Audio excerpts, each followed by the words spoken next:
This is the perfect spot for lunch, dinner, and a little laughter. Biggie's original hours are back. Open 11 a.m. till midnight, Wednesday, Thursday, and Sunday. And 11 a.m. till 1 a.m. on Friday and Saturday. Check out the full menu at biggiesrestaurant.com and stop in today. I get asked all the time by people, if I'm in an accident, what should I do? And while yes, you should call the police, exchange insurance information, and take pictures of the scene, all those things are important. But the most important thing you need to do is hire a personal injury lawyer. This is Doug Biggs from Longo Biggs Injury Law. And if you've been hurt by someone else's negligence, don't take on the insurance company yourself. Insurance companies have teams of people and a playbook designed to keep you running in circles so they can pay you as little money as possible for your accident claim.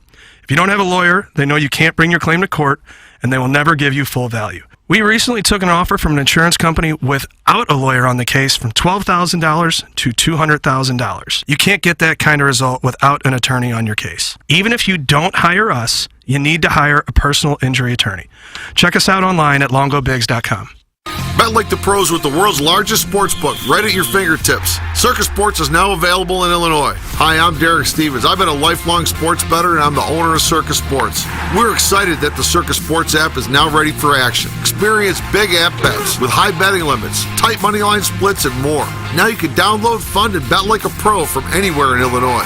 Download your new bookie today at circasports.com. If you or someone you know may have a problem with gambling, call 1-800-GAMBLER or text ILGAMB to 833-234. This is Eric Conley, the founder of Illinois Recovery Center. At Illinois Recovery Center, our substance abuse treatment goes beyond mere recovery. It's about reclaiming lives filled with purpose, joy, and connection. Our dedicated facility is more than just a place of healing. It's a beacon of hope for individuals seeking to reintegrate into society and thrive in their work, family, and community roles. Our team is ready to help. If you or someone you know wants more information about the Illinois Recovery Center, please visit IllinoisRecoveryCenter.com. If you want a first-class, top-of-the-line, high-quality interior remodeling job, you know who I'm going to suggest, Kyer and Thompson. Known for their kitchen and bathroom remodels, Kyer and Thompson is where you go when you want your remodeling job done right the first time. Kyer and Thompson doesn't just do large remodeling jobs. They do plenty of man caves, bars, offices, pretty much anything inside your home. Check out their 10,000-square-foot showroom next to Uncle Bill's Pancake House on Manchester. Let them bring your dream remodel to reality. KyerandThompson.com. Hey, this is Tim McKernan, and I am here with Seth Goldcamp of Design Air Heating and Cooling, and I have been a long-time Design Air client. What separates you guys from everybody else? It's becoming more common for companies to just get their foot in the door. They try to come up with different ways to upsell. They try to see how much they can make off of a customer as opposed to, hey, we're in there to do a service. We're going to do it well. We're going to do it for a fair price. I don't know how many emails I have received from our listeners who experience the incredible customer service Design Air Heating and Cooling provides. It's Design Air Heating and Cooling, online at designairservice.com. Get the best at 100 West. 100 West Dental. No insurance? No problem. 100 West Dental has a plan when you don't, for ease and affordability. Feeling nervous? Not anymore. 100 West Dental provides complete comfort during quality care. Over 350 5-star reviews agree. When you want to get your smile into winning shape, get the best at 100 West. 100 West Dental. Consult virtually with Dr. Pryor or book online at 100westdental.com. Hope your imaginary friends are hungry, because IHOP's new menu, inspired by the movie If, is our most imaginative yet. With blue raspberry pancakes, a pizza omelet, unbelievable soda pops, and more. It's time to set your imaginary friends free. Only at IHOP. Kids eat free every day 4 to 10 p.m. And see If in theaters May 17th. One free kids entree per full-priced adult entree. Restrictions apply. This film is not yet rated. The choice of a lawyer is important and shouldn't be based on an ad. After a serious car accident, people have two questions. Why me and what now? Well, no one knows why you, but I'm Terry Krupin, and my law firm Brown & Krupin sure can help with the what now. Car repairs, medical bills, lost wages, pain and suffering.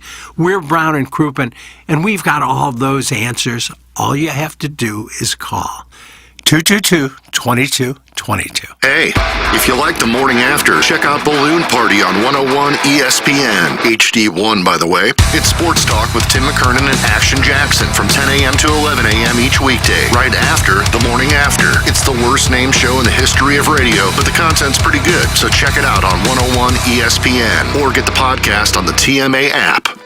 Want to take on some legends of TMA? Sound the same to someone who gives a damn about the best fans in baseball! Tired of it! The show's so great. Will there be a little speaker system out behind the dumpster, so in case you're servicing me, I'll be able to hear my name? Then nominate yourself to be this month's TMA Listener of the Month. And if you win, you'll get recognition and other stuff. Sometimes all you have to do to win the prize is be a female. All it takes is one fake girl to just throw this show completely off course. Give us your name, a photo, and other pertinent information at TMASTL.com. The TMA Listener of the Month Club, quenched by Milagro Tequila. Welcome to a brighter side of tequila with Milagro. Find out more at TMASTL.com. Live from the Michelob Ultra Studios, KPN-TFM HD2, Collinsville, St. Louis. This is TMA All Day. Rise and shine, St. Louis. It's the Brown and Krupin Morning After on KPN-TFM HD2, Collinsville, St. Louis. At the Morning After STL on YouTube and on TMASTL.com with Tim McKernan, Doug Vaughn, Iggy Strode, the Plowboy, and Action Jackson. 7:07 in St. Louis. You're listening to TMA. It's presented to you by Brown and Krupin. Oh, Doug, my God. What in the world? It's Munganess, St. Louis Acura, Munganess, Burkhardt, Alton, Toyota. 7 o'clock hour. Welcome, friends. Well, welcome to you. Audio fade. Begin. Oh. Is it not fading? Come on, Berkey, fade the darn thing. It's interesting. I got it fading right now, don't I? No. Oh, there it goes. There it goes. Okay. Welcome, Doug. Boy, you can tell it's Monday. Why do you say that? It just doesn't feel like we're in the groove yet. Well, we have a Sadie Hawkins for the ages. All right. What do we got? Well, doggies won. Oh, did they? Okay. Yeah. If Jackson were to say that on Balloon Party. I'm having a hard time following it. No, what do you say? It doesn't show up on my Apple TV. I need another. What do you mean it's not? Oh, you're not. Well, you're not subscribed. No.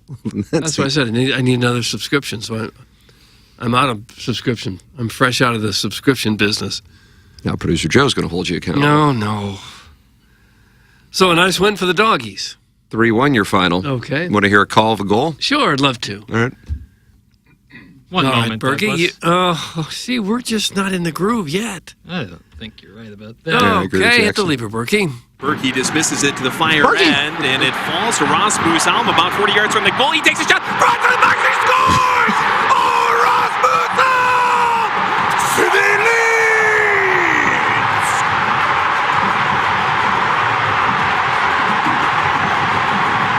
Fastest goal in team history! Rasmus Alm from 30 out! Getting a goal like it's a spam email from a Tony Robbins seminar! Elevates it over Brady, just under the bar! And they love it in St. Louis! Sound like they just won the World Cup. Yeah, that's like the worst ever. Oh, that wasn't the worst ever. He's going back to the spam emails again, but... Is that one of his moves? I didn't know that. He's done a spam email like... Let's go fishing. With a PH. Oh. I mean, his voice changes. There's a pass over to Berkey. Oh, come on now. I don't know any announcer that changes their voice for a home run or a goal or a... Well, they like to build a momentum, get to a crescendo, and deliver the big moment in a big way. Deuces. Straws! Ghosting them like an OK Cupid Halloween party. What? I don't mind it. That goal came like a minute 43 in. Was that right? Second minute. That's right. Record-setting, Doug. How do you do? History in downtown St. Louis. Okay. Another packed house. Who scored the goal? Rasmus Alm. That's right. Okay. Well, now, don't dismiss him because of his name. I couldn't understand what he said. So you're not high on his technique? No. I mean, he could be a heck of a play-by-play announcer if he just did it normally. But I guess he's happy just doing local minor league stuff. This is not minor league stuff. This is Major League Soccer. Well, he was in the Washington Nationals organization. That's usually, you bump yourself up if you do something, but those calls were never going to get him a big gig. I would say minor league baseball to MLS. That's a step up. Oh, yeah. Oh, I don't know. Yeah. Why would it not be? I don't think so. I mean, you're in the minors. You're one step away from maybe getting the call to the bigs. Only 30 jobs, Doug. The major league announcers are there for 50 years. Those minor league announcers make next to nothing. Unless they talk about somebody's boobs or something, then they're out. Well, that doesn't happen often. Does that happen? Is there somebody you're thinking of? Well, I don't know what Tom Brenneman did. What did he do? That was not about boobs. No. Nope. Well, there's a lot of baseball announcers who stay there till the day they die. You're right about that. Vince Scully. Yeah, Mike Shannon and Jack Buck. Bob Uecker still doing Brewers games? They're there forever. Is They don't he? give up those I thought he jobs. retired last year. No, still going. Yeah. Really? Just doing home games, though, I think. At the beginning of Major League, when he pours the whiskey and then puts his finger on the bottle behind his ear so he can get the smell on him. I love Bob Uecker. Please, can we not do this today? It's enough. That's from the bastard James Hahn. Is he in the field at Valhalla this I week? don't know. Like, I don't even think he's on the tour anymore. I think he's on the Corn Ferry Tour. What do you want James Hahn? Yeah. What do you want to stop? I mean, James Hahn calling Kyer and Thompson phone line 636-9004-TMA. You'll be first in line. Yeah, let me know what because I've been part of the show now for 7 years, and I talk. I don't know what you want me to stop now. Don't do it today. I mean, it's not like it's something new. You know what you're getting. Oh. Well, maybe don't be so grumpy. I'm not grumpy. You play the call, I critiqued it. In a grumpy sort of way. Well, I don't like it. Okay. You're always going to sound grumpy if you don't like something. That is true. Well, are there announcers you like in town? Play-by-play guys? I have to think about that for a minute. Oh, no. I like Brad Thompson. Nice. Okay. I like Trent. I like Trent. I just do. The bastard James Hahn is not going to be able to call in to those Kyer and Thompson phone lines, unfortunately. But he wanted to answer your question.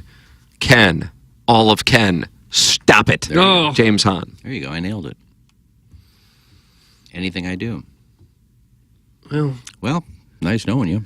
We were just kind of excited about the call, about the early goal. That's right, a Jim Dandy. I mean, Doug, this team's been getting draw after draw after draw. And here's a big win. Mm-hmm. And the city was excited about it. Something to be positive about. Is that Saturday night? It was a nice night out. Now you're trying to be positive. Was a glorious weekend. It was a nice night for us. Oh, my God. Was it ever? Outside. Greatest weather in the history of the world, I think they're saying. Could have been.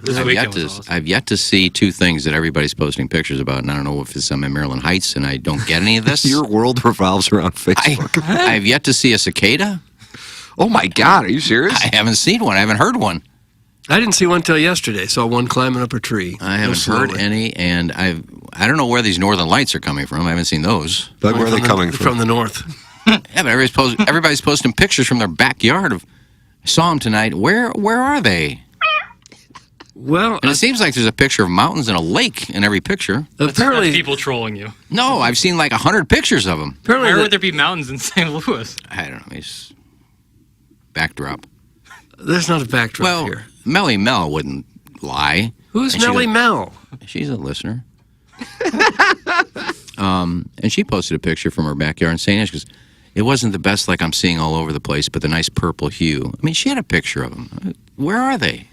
Well, apparently the camera on your phone picked it up better than the naked eye. Oh, is that right? Yeah, if you took a picture of it, you would see it. I've seen nothing, though. I haven't even seen anything. Why would I take a picture of it? It doesn't even look like it. It's just black. Yeah, I didn't see it either, but I did see pictures of people who were standing near me, and it would come out on their phone and not necessarily with the naked eye. Now, if you have too many lights in your area, would probably affect it a little bit. Because you can't really see stars when there's a lot of light in the city. But Mm-hmm. I don't know. I hope I don't see a cicada the rest of the summer. That's fine with me. I think you will. I was saying that in my front yard the other day to the neighbor. I haven't seen any around here. He goes, oh, there's one on the tree right there. And I looked on the tree. There was one that he'd already climbed out of his shell. And then there was another one that was walking up the tree. So they're coming. Well, I haven't seen one. Okay, well, you'll get there. Doug, so much to talk about here with the Battle Hawks. That was a tough one. Mm-hmm. Had a chance there in the last drive. That's right. A.J. McCarron injured. The Cardinals, though, get the win, and now the city's kind of starting to feel it, I think. I think so, yeah. It's a rebirth of the whole town. the Pacers shutting down the Knicks, the Mavs. Yes. Oh, yes, Mavs. Nuggets are back in it. Yes, Nugs. Boston Bruins on a mission. Patty Maroon challenging the entire Panthers roster to scrap. And then the Panthers mount a Sunday charge and now lead the series 3-1. And Jim Montgomery and Doug Armstrong are wondering, could we have just waited a week? I really do think that they're probably both thinking that. And then Connor McDavid gets cross-checked in the throat at the end of the Canucks. Hate when that happens. Victory last night. It's a Sadie Hawkins for the ages here. And then you got the Munganess Daily Fantasy Sports Showdown. It's PGA Championship Week. Okay. Chairman Kurt with the latest on the Fan Page Club Championship. I mean, there's so many things going on. I don't even know where to go. I don't know if 3 hours is enough. It is. Well, I always think when in doubt, it's probably the Cardinals. There you go. Cardinals get the win yesterday over the Brewers. And, boy, I can only wonder what would have happened had they not won that game. Yeah. You agree with me on that? Yeah. It was 3-0 in the first inning. And I texted Jackson. He didn't know what I meant at first, but I said, this is brutal. Nice text. Nice text. I said, Happy Mother's Day, Jackson. I know you're with your mom. Where do I give this guy $50? So maybe You had a bet with somebody? Yeah, he's got a bet open with... that's right, about somebody getting... Ali Mormel will make it till June. I have a book open. So I only got to get through another couple weeks, but... Yeah, that would have been interesting to see. They come home after losing 4 in Milwaukee, 10 out, but now 8 out. I think he's got a reprieve through the homestand. We'll see what they do in the homestand. Iggy's got a bet with Steven Time for 50. Steven Time. Okay. Iggy's got Ollie Marmol lasting till at least June. So if he gets canned before that, Iggy owes Steven Time $50. I kind of think he's going to last till June too. He certainly bought himself a ticket to LA yesterday with his. What a hell of an acting job on that ejection. And he acknowledged it. Yeah, does that ever happen before? At least recently or locally, I should say. I don't remember anybody ever admitting it. I'm sure it's happened. Take a listen. Here it is. Okay. You don't think about it because all the stuff they got written. Oh, where's my nurse? Has anybody seen my nurse? Pale. You were right. I was right? Yeah, it's just I put a couple clips together. Oh, okay. It's compilation clip. Oh, okay. Comp. Remix. You don't think about it because all the stuff they got written, but... After review, the call on the field is overturned. Runner is safe. St. Louis will retain their challenge. Solani's 2 for 2 on challenges today. Keeps the inning alive for Brendan Donovan, who singled and scored the lone Cardinal run. And now Ollie and Alan Porter are going nose to nose. Oh, he's going to go. Salva's going to go too. It's very unprofessional, the umpire right there. Unprofessional, 100% be yelling back at the manager. That has been bubbling for weeks. Oh, huge.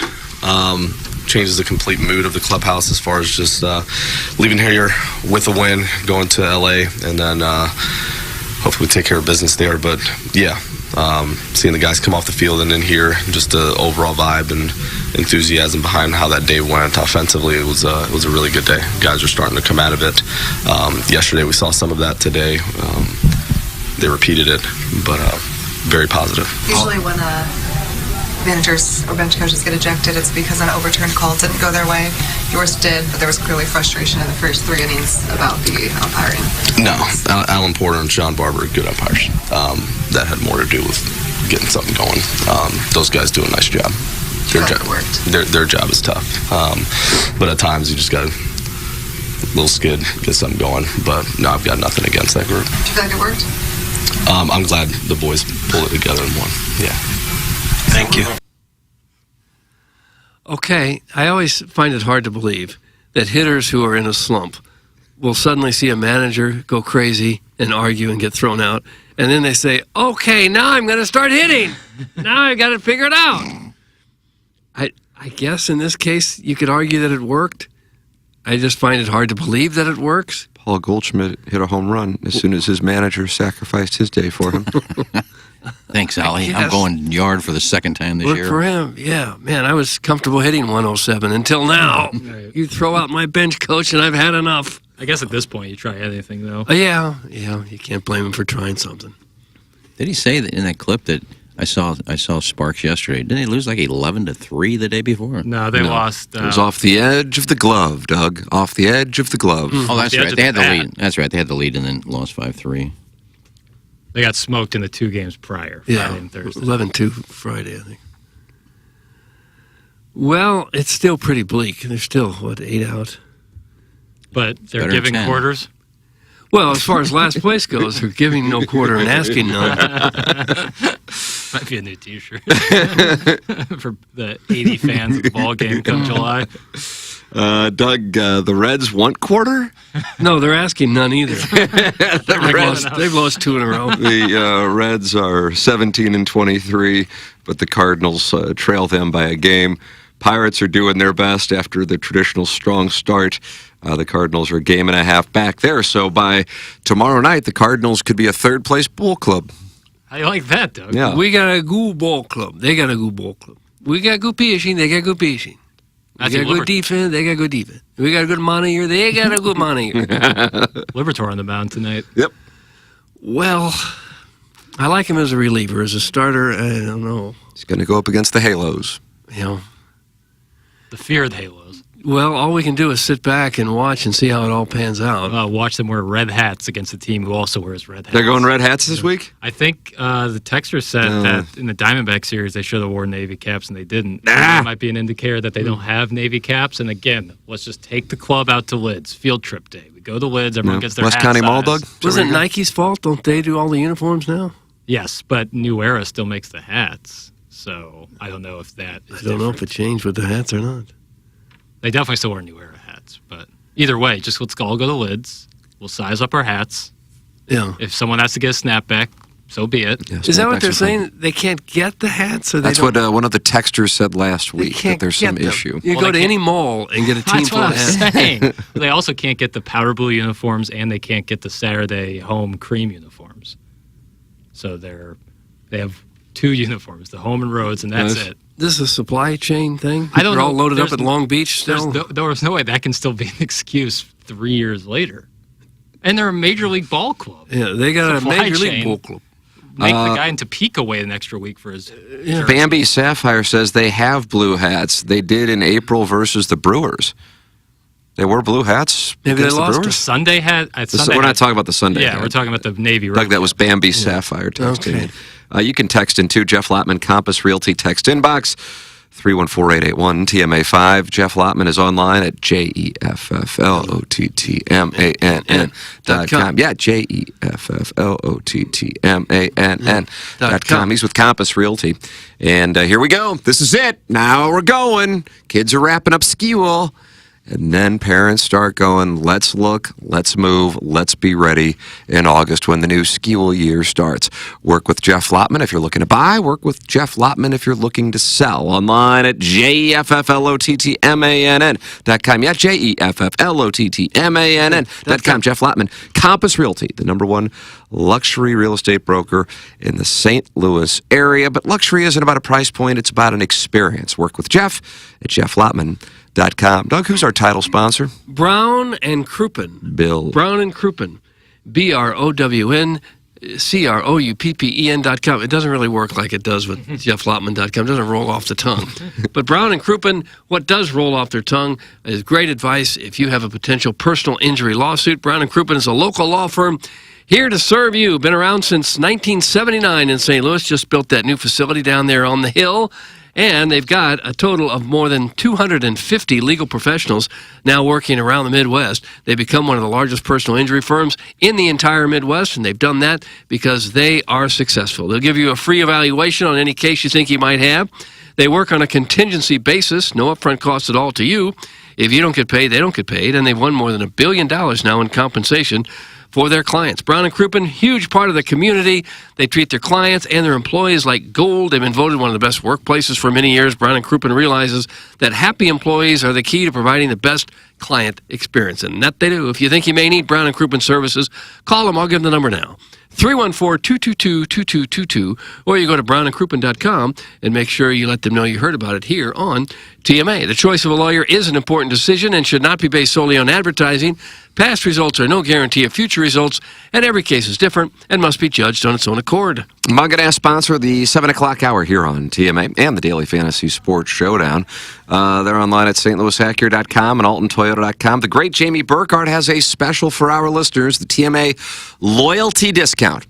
New 2024 Acura MDX Premium. No money down, $589 a month for a 4-year lease at stlouisacura.com and altontoyota.com. That's Jamie Burkhardt. That's Peter Munganass. And then in the service department, Ryan Seiberg. Even if you didn't get your car from Munganass St. Louis Acura or Munganass Burkhardt Alton Toyota, work with the best. And the best is stlouisacura.com and altontoyota.com. And again, $589 a month, no money down for a 2024 Acura MDX Premium. When you tell them you're a TMA listener, the TMA loyalty discount at Munganass, stlouisacura.com and altontoyota.com. Call in. Tell us about your threesomes this weekend. Kyer and Thompson phone line, 636-900-4TMA. And, of course, you can text in to the Jeff Lotman Compass Realty text inbox, 314-881-TMA5, and email in for our Design Air Heating and Cooling email of the day. JV golf coach Brian Henshin, Buck Swope, and Bobby Sue, all with wins so far in the month of May. It is the Design Air Heating and Cooling email of the day. Who did win the Munganass St. Louis Acura, Munganass Burkhardt, Alton Toyota, Daily Fantasy Sports Showdown, and now it's on to Valhalla. Congratulations to Doug. Yeah, Doug, you're on a heater. Well, Doug, 4 in a row? Matsuyama quit. Yeah, Matsuyama did not play. Oh. I almost had the winner. I had Shoffley, who was leading most of the... Well, sleeping on the lead and Xander Shoffley go together like peanut butter and jelly. Oh. I'm telling you, I didn't get a chance to see what the odds were. It probably wasn't that. It's going to be terrible. Oh, my God. But I'm like, I saw that on Saturday. I'm like, oh, good. Shoffley sleeping on a lead, and there's nobody else. You just bet on Rory because there wasn't anybody close. It's as open and shut as it gets. And eventually, I would imagine he will break through, but that guy just has an issue when he sleeps on a lead. For as talented as he is, he might be the most consistent tour player out there, minus the obvious in Scotty Scheffler. But another element of his consistency is if he's sleeping on a lead, he falls apart. It's really something else. Also, Rory McIlroy went off. Yeah, I mean, he shot even. He made a couple of mistakes in the back, a couple of stupid bogeys, the wedges in his hand. But, Idiot. I mean, he won by 7. I mean, double bogey in the last hole was just, he didn't care. But yeah, he shot even par, but... He won by 5. Yeah, he made a couple of mistakes. Doug wins, and Doug not only wins this week, but he evens up the score for the season. Oh, my God. And how about the children? Were they fed? Not a nickel. Oh! No, matter of fact, lost the sawbook. Oh. Hey, what's the point of winning if you're not going to cash, Doug? If I could get some help from you every now and then, maybe together we'd feed some of the children. Well, if my guys wouldn't quit. Well, don't pick guys that quit. He'd been on a heater. And then Iggy picked me this week. I don't feel good. I don't know if it's the back again. I don't know. Well, you need to pick better players. If I think only he's for out the this kids. week, too. I think he withdrew from the PGA already. Who did? Matsuyama. Really? I got him as out in the DraftKings when I checked the lineups. He says out.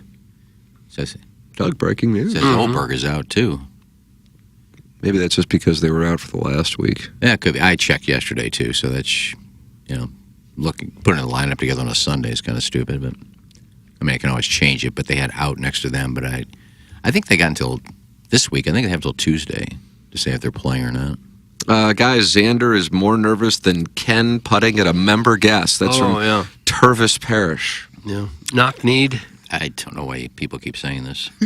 Because the nerves got to you on some of these putts. No, there's... Especially the one that you left like 30 feet short. There's no nerves. That's Tim playing in the par 3 shootout in a playoff. Work, bitch. Doug Jackson's a month away from getting to experience it himself. Are you nervous? No, I'm just trying to get my game better in general.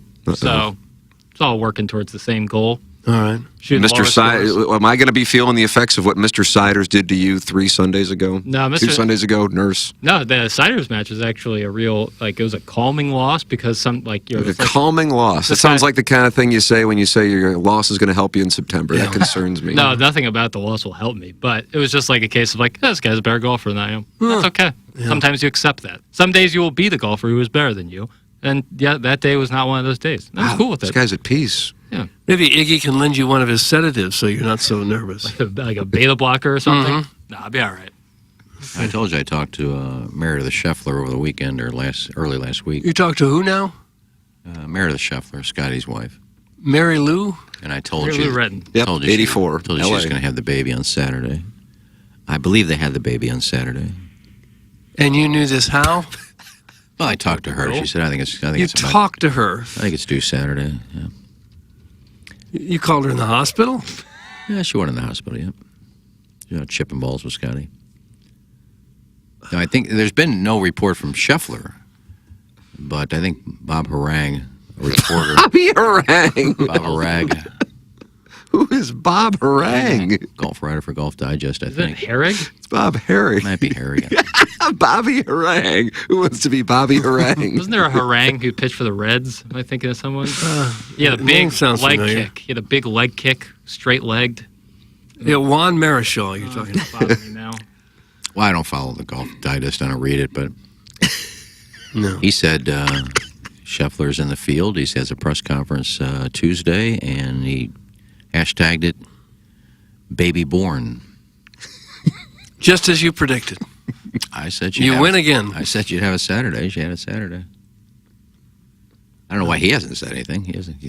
He's not big on social media, so you don't see a lot of pictures of him posting with his family, but I don't know. According to Bobby Harang. Aaron Harang. One thing we know for sure is you were right. Well, I just happened to be right this time. Yeah, you just predicted it, because you knew. God, would have been kind of... I mean, you can't do anything if you don't have the baby yet, but to not have him in the field for the PGA, that'd kind of suck. Guys, is Bob Harang golf's version of John Talty. That's from Al in Dadeville, witness of great putts that are left 30 feet short. Bob Herrick he has like a portrait like he was a president. Doug, was he one of our presidents? No. And it's from the Naples Daily News. I would like a portrait like that. Make it stop! It's from the Loomster. It's like a presidential. It's kind of like a presidential portrait. This guy. That's how he gets into the maternity ward in Dallas. It's like he went to Getty Images. I would have reacted the putt on 16. I would have reenacted, but we didn't make it that far, and we left after the match was over. Cletus won 8 7s Sunday. Oh, Doug, it was like I didn't know where we were going. No. So I said when we get to 16, I'm going to reenact that putt, but Cletus won it on hole 11, so I said... Cletus won on 11? He won 8 7. Who was he playing? Steven Ames. Walt Edmonds. Doug Walt Edmonds. Jim Edmonds? I don't think that's his real name, but it's Walt Edmonds. He played. Did Walt have a tough day? No, nobody's going to beat Cletus from these tees. I played him from those tees last year. What, has he just gotten better? Well, he should have beat you. You just you came back those 4 holes. I mean, you hit 2 shots that we're going to relive. I congratulated Cletus. I said, we got this. And then you hit a miraculous shot out of the rough to about 3 feet. Miraculous. Over water. I don't even know which hole you're talking about. I think it was 16. It was in the middle of the fairway. I thought just like a gap wedge. It wasn't that big of a deal. Yeah. Nope. And Tim has really taken his game to another level. Either way, I mean, it was Gosh, here we go. He was 150 yards in front of this guy every hole, and Cletus was 150 yards in front of a guy off the tee. I think his tee boxes are 100 yards in front of him, most of these holes. I think he was 2 over through 11 holes. And what's he playing to? 10. Wow, Dogtown Ty, our defending champion, is not happy. I don't know if he's got Cletus next or what the deal is, but he says that's because he was allowed to play from the senior tees and submit a BS handicap. That's Dogtown Ty, the defending champion. Yeah. Chairman Kurt, I mean, what do we got here? I mean, the rules allow him to play from the forward tees due to his age, and I can only go by the rounds that are submitted. I'm not here to police people's numbers. There it is. That's the chairman's statement. That's a fair It's claim. not a BS handicap. You think Cletus goes out there and just makes 8s on holes on purpose? I mean, he plays every day. Well, then how is he still at 10? I don't know. He has blow-up holes, I guess. I don't watch him all the time. But I mean, Cletus isn't a cheater. Quit saying that. No. He posts his scores, and a lot of times he doesn't post scores. He doesn't play holes. He just goes out and hits balls. So I mean, if you don't play a lot, 18 holes, and you just go out and drop 3 in the fairway when nobody's out there and just practice, I mean, you're not going to have a lot of scores. The Loomster, who I believe lost in the championship, was that 2020? I don't know the years, Tim. Says spot on, Dogtown Ty. That's from the Loomster.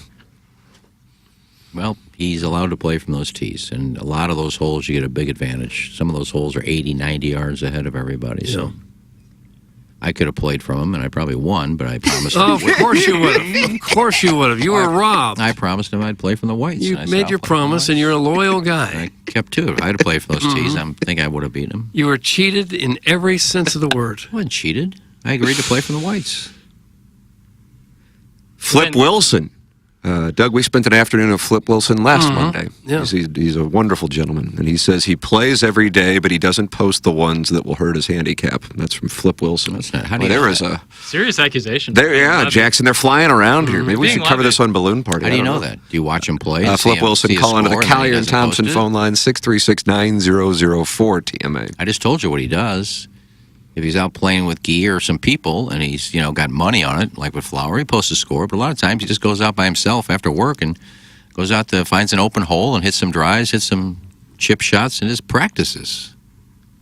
You wouldn't have won. You drive the ball about 180 yards and you falter on the greens anyways. Thanks, Mr. Licks. That's who vanquished Iggy. How about that? Well, I didn't falter on the greens. 16, how do you explain that? I'm not going to explain anything about that hole anymore. Close that off. You want to go out there and play it and think, Doug, go out there and play it today. God, that was one turn from being perfect. But it wasn't. This scandal-ridden circus is a travesty to the sport. That's from Minute Bowl eligible. No. Doug, do you feel like this is a scandal-ridden circus? Well, I don't know. It might be if Cletus wins it with his 10 handicap. I'm not going to sit here and have my tournament be besmirched. Listen to the It's a chairman. Shishawali tournament. You're just pissed because you're out. Oh. Cletus has won it, hasn't he? Yeah. Doug, we've never had a two-time champion. This could be fun. Gosh, yeah. Well, he's got his son next round. Oh, is that right? That's the deal? That's who's got next? Third round match, him and Guy. That's what this tournament does. It turns family members against one another. Civil War. And Guy played in the, I don't know what the amateur tournament was at Gateway this weekend. Might have been the Western Amateur. The Western. Used to be in Chicago, now it's at Gateway. I remember that. I don't know what he shot yesterday. He was 27th place going into yesterday. Shot a 76. I don't know what he shot yesterday, but yeah, it's going to be a good match. But I mean, Cletus is going to be getting 10 pops from his son. When is it okay to kiss a guy? It isn't on the golf course. It just isn't. This is literally the smoothest this tournament has ever gone, and it's all thanks to KG. That's from Mr. Licks. What a compliment there. How would you know? And it has gone smooth, but how would you know? You played one round. Hey, don't take a shot at KG played now. one. I didn't. I said, he's right. It has gone, but how would he know? You've played one round of golf. And I appreciate the compliment, but you're an enemy this week, Licks. Yeah, you guys are taking each other on. When's that match going down, KG? Sunday? Doug, you want to go? I'll pick you up. I'm so busy. I don't have plans yet, but busy, I sure am. I don't know if there is a match on this earth that would get you at the Gateway on a Sunday. A matchup between civilians. No. Is there one that would make you drop what you're doing to go out there and watch What it? if we play topless? Mm-hmm. No, thanks. Yeah. If I can play with, but just to stand there and watch, probably not. Plowsy won his match, too. Plowsy's on to the third round. Is that right? Who's the Plow Hawk got? Who'd the Plow Hawk beat? I forgot who he played. Oh, he played Johnny Rogers, Nebraska. Johnny Rogers, Nebraska. Stand up. Nebraska. Yeah, they were all over the place. I think the first hole they tied with sevens. Were you out there with them? They played with our group. Oh, Cletus's match. Star-studded. I think Plowsy won a hole with an 8. Oh, that's why you got to get out there. That's what makes it a Shishawali event. I love Plowsy. Plowsy just don't care. Doesn't care. Doesn't care. He hit one ball short of the green, then he sculled it over the green. He said, pick up, you get it. I said, what are you doing? He already lies 4. He goes, I'll chunk 2 more, who cares? He just picks up. I bet you call in, dude. Oh. I've never played in the J. Randolph Jr. Fan Page Club Championship, but I think it's unanimous the best one yet. The previous tournaments that had the stain of Ken all over them were certainly Shishawali, but this one is just an air of prestige. Thank you to Chairman Kurt. Doug, that's from Little Tommy Tribbins. Wow. What a tribute. I mean, that has to be flattering when somebody with the cachet of Little Tommy Tribbins pays a compliment like that, Chairman Kurt. Yeah, love it. But there's still time for things to go south, so we're not going to go S-ing each other's D's just yet. Oh, gosh. That doesn't sound like chairman talk. And nothing is KG because everything's gone smoothly. But what have I done? I didn't have the luxury of Gateway National taking all the money through Venmo, Sean making all the cards. For the record, there's no Venmo involved. Oh, credit cards are the thing. I had Normandy. Credit cards. I don't even think they had access to calling in your credit card, so they had to pay and hand it to the pro shop. Well, you had to, and you had to fill out your own cards because they didn't. So I was at the mercy of Normandy. I didn't have all the technology that Gateway's why using. didn't you get some of that technology? Well, they didn't have it at Normandy. Well, that was up to you to bring them up to speed, just as Kurt has done here. What am I, a MasterCard worker? Clip that off. Quite a spot you got here for yourself. If they don't show up, they don't show up. I'm not going to... You play your match by then or you're done. That's all I did. It just seems like the consensus is that the tournament is really well run now. Well, it is, because I really didn't care. Oh. Iggy won my match. Don't tell me. Just go post it on the fan page. Go post it on the fan page. That was nice. Over the hills and everybody else. everywhere. Oh, post it on the fan page. What am I? A MasterCard worker. Chairman Kurt, how many of the Sweet 16 have been filled? 6 or so. A whole lot of matches this week. Got to be fun. Why don't we go out there? We could probably catch like 7, 8. And a little PSA, there is some weather in the forecast this week. Oh, is there ever? A lot of precipitation, Doug. I'm not trying to go flipping coins, so I need you guys to get these matches in. Well, starting Friday, it looks like we're going to have a stretch of dry weather. Yeah, you'll get to the point where, we're going to play Wednesday and it rained, and I can't play when he wants to play, so it'll go on and on. Well, it's all gone on pretty well so far. Guys, did Iggy just claim that Normandy doesn't have the ability to take credit card payments? Seriously? That's from Andy in St. Peter's. Well, I don't know. Back then. Come on. Back then was just a couple of years ago. I mean, if Mikey's not there, I don't know who else is there that, sure as hell ain't going to let VIP Pat take care of it. He's busy stocking the Gatorade. It would be tough for any business in 2024 to say, no, we do not accept credit. I mean, I know some places Or 1994. Right. I know some places are cash only, but no, but they wanted it to make it easy. Say, okay, who is this? What's this for? The fan page. What's your name? Okay, just give us money. We'll put it in a box. That's what they did. Put it in a box. And somehow people didn't pay. And so the box was empty. What was it? The pizza box? We saw it happen there. Nobody took money. There were guys that didn't pay, and they wouldn't fess up and say, I didn't pay. They shouldn't have been allowed to play. Yeah, but I didn't know who didn't pay. I wasn't in charge of it. Normandy was. It'd been different if they'd been paying me. I said, well, wait, you 3 guys didn't pay yet. He said, and they said, well, some guys paid, but then they didn't give us their name. I said, well, it does me no good if I don't know who their names are. And I just said, screw it. I don't care. Chairman Kurt, can you imagine waking up and saying, screw it, I don't care about the 2024 Jennings Randolph Jr. fan page? No, I would never do that, but we have a very special caller on line 1. Oh, who's that? Is it Diora Baird? Hotter. Could there be? Oh, my God. What do we got? I'm just gonna. Just let it fly. Doug, good morning. What's up, boys?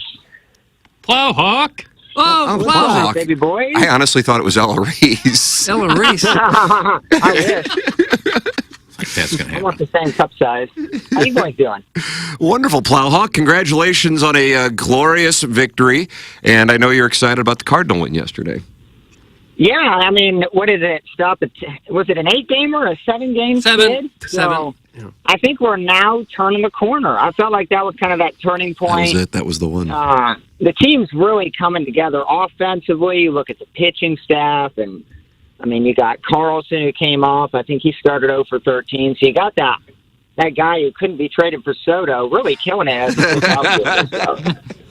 Strong season. It's my favorite season. But Juan Soto's not my doing Cardinal anything. life. It's kind of like an addict where, like, you need to have them hit rock bottom before they get any better, you know, and I think we're seeing the Cardinals kind of hitting that rock bottom. Oh, so you're on board with John Mozeliak and all he's done so far? I love his attire. I don't know if I love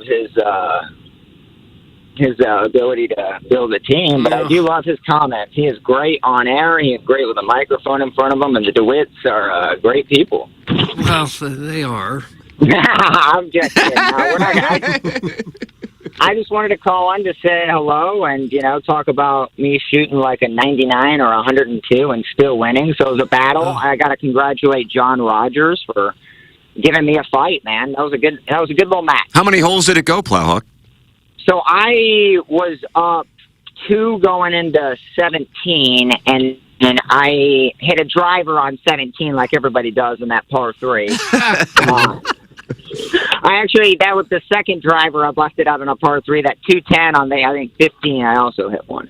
But yeah, so I ended up winning 17 and kind of took it down from there. We did end up playing 18 just for fun. So it was, like I said, I don't think anybody was up more than 1 the entire match. Battle. Outside of me being up 2 there at the tail end.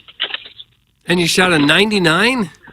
Oh, probably more than that. We lost a lot of balls. We just had a lot of fun. It was the best weather day at Gateway I have ever had, though. Yeah, it was amazing. No wind? No. Wow. No wind. A little no bit of rain. wind, but It was like not enough to 72 really. degrees. It was glorious. God bless America. That's the best. Me and Plowsy showed up with the exact same thing, and we both had our Longo Biggs quarter zips on. Nice.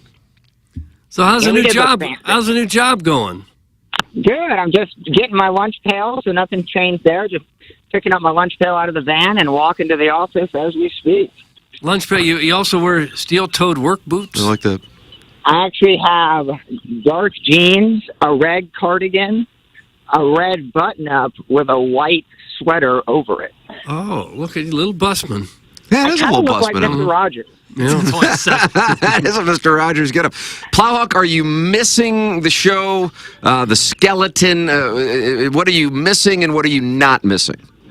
Well, you mentioned things I'm not missing, but I do miss you boys a lot. I miss congregating with you guys, talking about, you know, the show.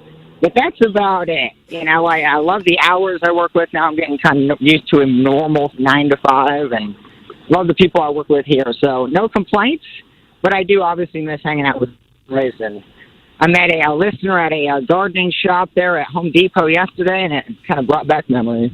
Huh. What's that, Doug? So it sounds like you're coming back. Hell no. Oh, no! Never Oh, again. no! Does your new employment have a subreddit page dedicated to the performance of each individual employee? We do. That's right. Yeah, and so random people can comment on your. No semi-monthlies or anything, so. Huh. Yeah, it's been going really well. Yeah, well, that's good. God bless America, Plowhawk. Yeah. Yeah, how you guys doing? We're fine. We're breaking it down. A little tension here over the way that this year's Fan Page Club Championship has been run. Many saying effectively in the Jeff Lotman text inbox, and Iggy noting that Normandy couldn't take credit card payments up until, what was it, 2023 that they got year. the processor? Yeah. They didn't want to. VIP Pat didn't know how. I don't No. VIP Pat didn't know how to run a credit card? Well, he was busy filling up Gatorade. I don't remember paying it normally, so I couldn't say anything. Well, there's one of your problems. You're one of them. I don't think I paid either.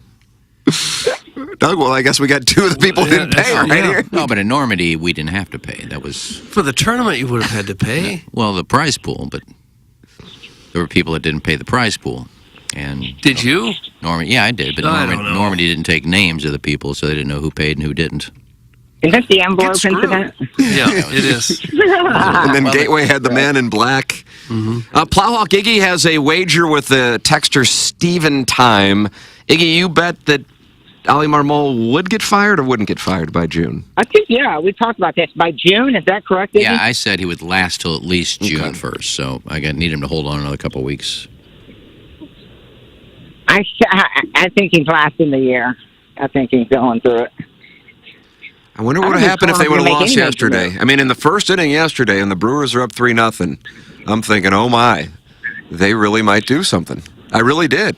But they win. I would imagine that at least delays it through 3 in Anaheim. I know Mazalek said something on KMOX that really didn't sound like a vote of confidence. Really? If you, What did he say? You pull up John Denton's tweet, he tweeted what Mazalek said on KMOX. I'm just teasing Iggy. No, I think Denton put a quote of what he said on KMOX, which, it didn't say, he's our manager. It really wasn't a vote of confidence. Yeah, that's something special. I guess they have to have someone else in place if they're going to fire him. I don't think it would please a lot of people if they said he's fired and Daniel Descalso moves up to become the manager. It was a Sunday morning. I think Den's one Is of those that guys worse, Doug? I'm trying to think of a worse scenario. A Clydesdale, maybe they go to Busch Gardens and bring a Clyde. Maybe that's an issue, but I don't think that there's no downgrade right now. Here is the quote. There are times that are These are times that are difficult. I still think he understands the job. Well, that's good.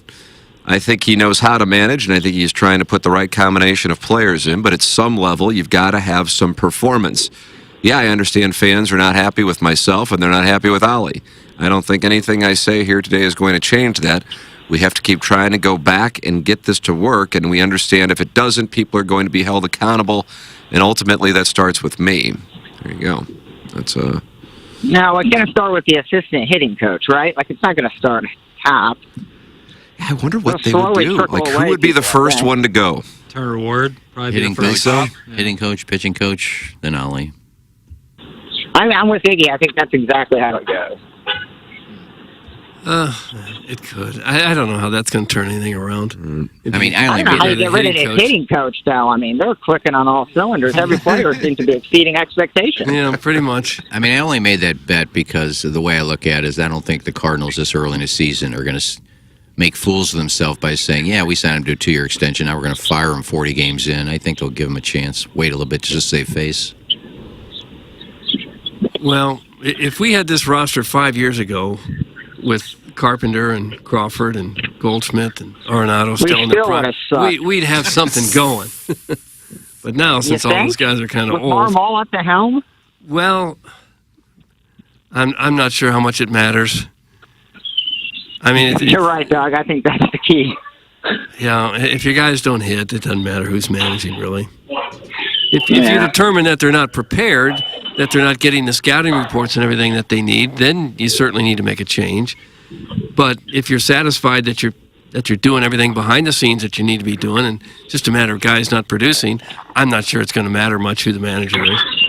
Although at some point you got to give the fans some reason for hope and make change, just to make a change if you're going as badly as you're going.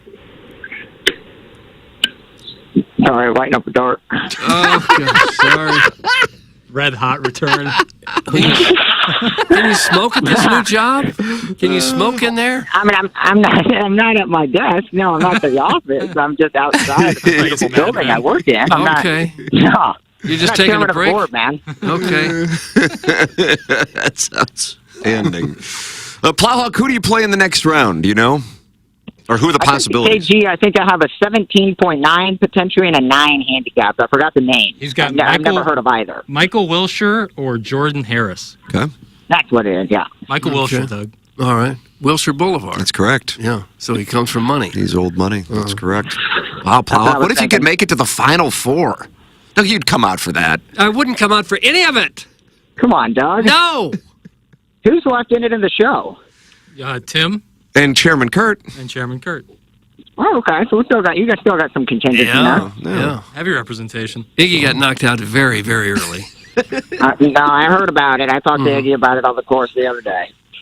In theory, probably the first one to lose. Probably the first to be knocked out. Yeah. Based on the tee time. Mostly because of putting and the nerves and the horrible putt at 16. Somebody here at work said, hey, Iggy said he almost won, but he missed a putt by 40 feet. And I was like, that's interesting. I wonder what the context is on that. And then Iggy explained it to me, so it's good for him to do that. Made sense. It just almost trickled, but didn't. I get that. Right. I've been there before. Yeah. We all have. I've almost hit a 77 if it didn't go in the woods 20 out of 50 times, but yeah. Well, you're talking about 20 shots. I'm talking about a half a roll of a ball from being 4 feet away. What hole was that on? 16. Doug, back to the 16th green Gosh, we go. We've talked about this every day Well, that's for the a one- week and a half. Yeah, that's the whole. I'm sorry. That's the whole. Did you hit driver there? Well, boys, I am walking back in. Okay, sorry to bother you. Yeah, sorry to bother you, boys. Love you. Enjoy your show. There he is, ladies and gentlemen. All right, Plowsy. Plow Hawk, dressed like Mr. Rogers. People are now speculating he works at a bird sanctuary based on what they heard. Gary Pinkel's cell phone etiquette sending that in. He said, sorry, I'm lighting up a dart.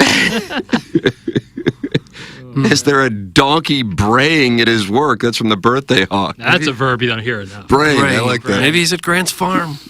It could be. Yeah. I'm no Marmol supporter, but the problem is he is taking orders from someone else and carrying them out. He has to do what the front office wants all the time, and since they're not winning, he has no wiggle room to do anything opposite of what they say, or he's canned. There really is no winning now if you are the Cardinal manager. Doug, that's from Larry Thornton, KSTK's very own. Yeah, that's what I've been saying for a couple of years. He doesn't get any of the blame from the front office because he's not making most of the decisions. Yeah, I think we've all said that. So Yeah. There's nothing new there. Wow, Doug, you just took a little shrapnel. No, not Doug. What Thornton said. I mean, it's not like that's new. I wonder Hey, if we didn't know that. I wonder if that would be the consensus from fans across baseball, like of all the other teams. Like if they think that their manager is acting independent or if they're acting in the best interest or in lockstep with That's a the good front office. question. I wonder where people are on that. I think there are a few that still manage like the old days, like a Bruce Bochy. I don't Right. think he's listening to somebody on a laptop. Well, And like Boone, a guy who's certainly eccentric, but also Yeah. has a very eccentric ownership group. I think most of them now are kind of told what to do by the front office and the Analytic guys. Yeah, Most of them. Probably the case. Especially if you've been hired in the last 5 years. Right. Which Yeah. would be probably 70% of the league. Oh, at least, yeah. So I bet a lot of fans would say something similar. Your thoughts are welcome. Jeff Lotman, Compass Realty, text inbox 314-881 TMA5. Call in, just like the Plow Hawk did on the Kyer and Thompson phone line, 636-9004-TMA. And email in for our Design Air Heating and Cooling email today. Design Air is online at designairservice.com. Chairman Kurt mentioned the forecast, Doug. Wow. Unfortunate, as rain is in the forecast both today, 80% is what I'm seeing on my phone, 75% tomorrow, and Thursday, 55%. Temperatures favorable, though, over the next 10 days, only one day with a high above 80, and that is this coming Sunday. I mean, it is temperate and lovely, just a lot of precipitation. And Design Air Heating and Cooling is ready for you to tune up your air conditioning for when it does indeed get hot. And we see it getting hotter into September and October now, so make sure you've got it taken care of early on. Go to designairservice.com and work with Seth Goldcamp and Design Air Heating and Cooling online at designairservice.com. I saw former fan page moderator Neil Allen Craig Paquette ask about my follow-up with St. Louis hair restoration. And Doug, I'm interested. I've got it at 60% now that I'm going to do it. 60%. Tell me about St. Louis hair restoration, both of you. Because look at Jackson. I mean, look at the lid. He's flowing. Gosh, that's like twice the hair you used to have. Yeah, Telling you. certainly, and then especially in the crown region, Yeah. thickness up top. Big It definitely is thicker. Yeah, 100%. It looks a little reddish. Yeah. Does it? Yeah, it looks a little reddish black. You a Mick bro? No, my mom has red hair. There? But I've always had this kind of very golden blonde hair for my entire life. I don't see a lot of red there. Like a surfer myself. boy. Yeah. But I do notice it thicker with more body in it. Certainly, yeah. Well, you talk about body, you talk about me. And that's thanks to our friends over at St. Louis Hair Restoration, where they can give you a free hair consultation. They'll take a look at your head and say, this is the best treatment plan for you. And if you go through with the treatment plan, you mentioned TMA, $250 off of a hair treatment, just like Doug got an FUE procedure, and you can see his sweet locks. Yeah, I don't know why you wouldn't want to go through with it if you have any questions about it. For sure. Why go through your whole life with a head of hair that you're not happy about? And you know what else? Their results are 100% guaranteed.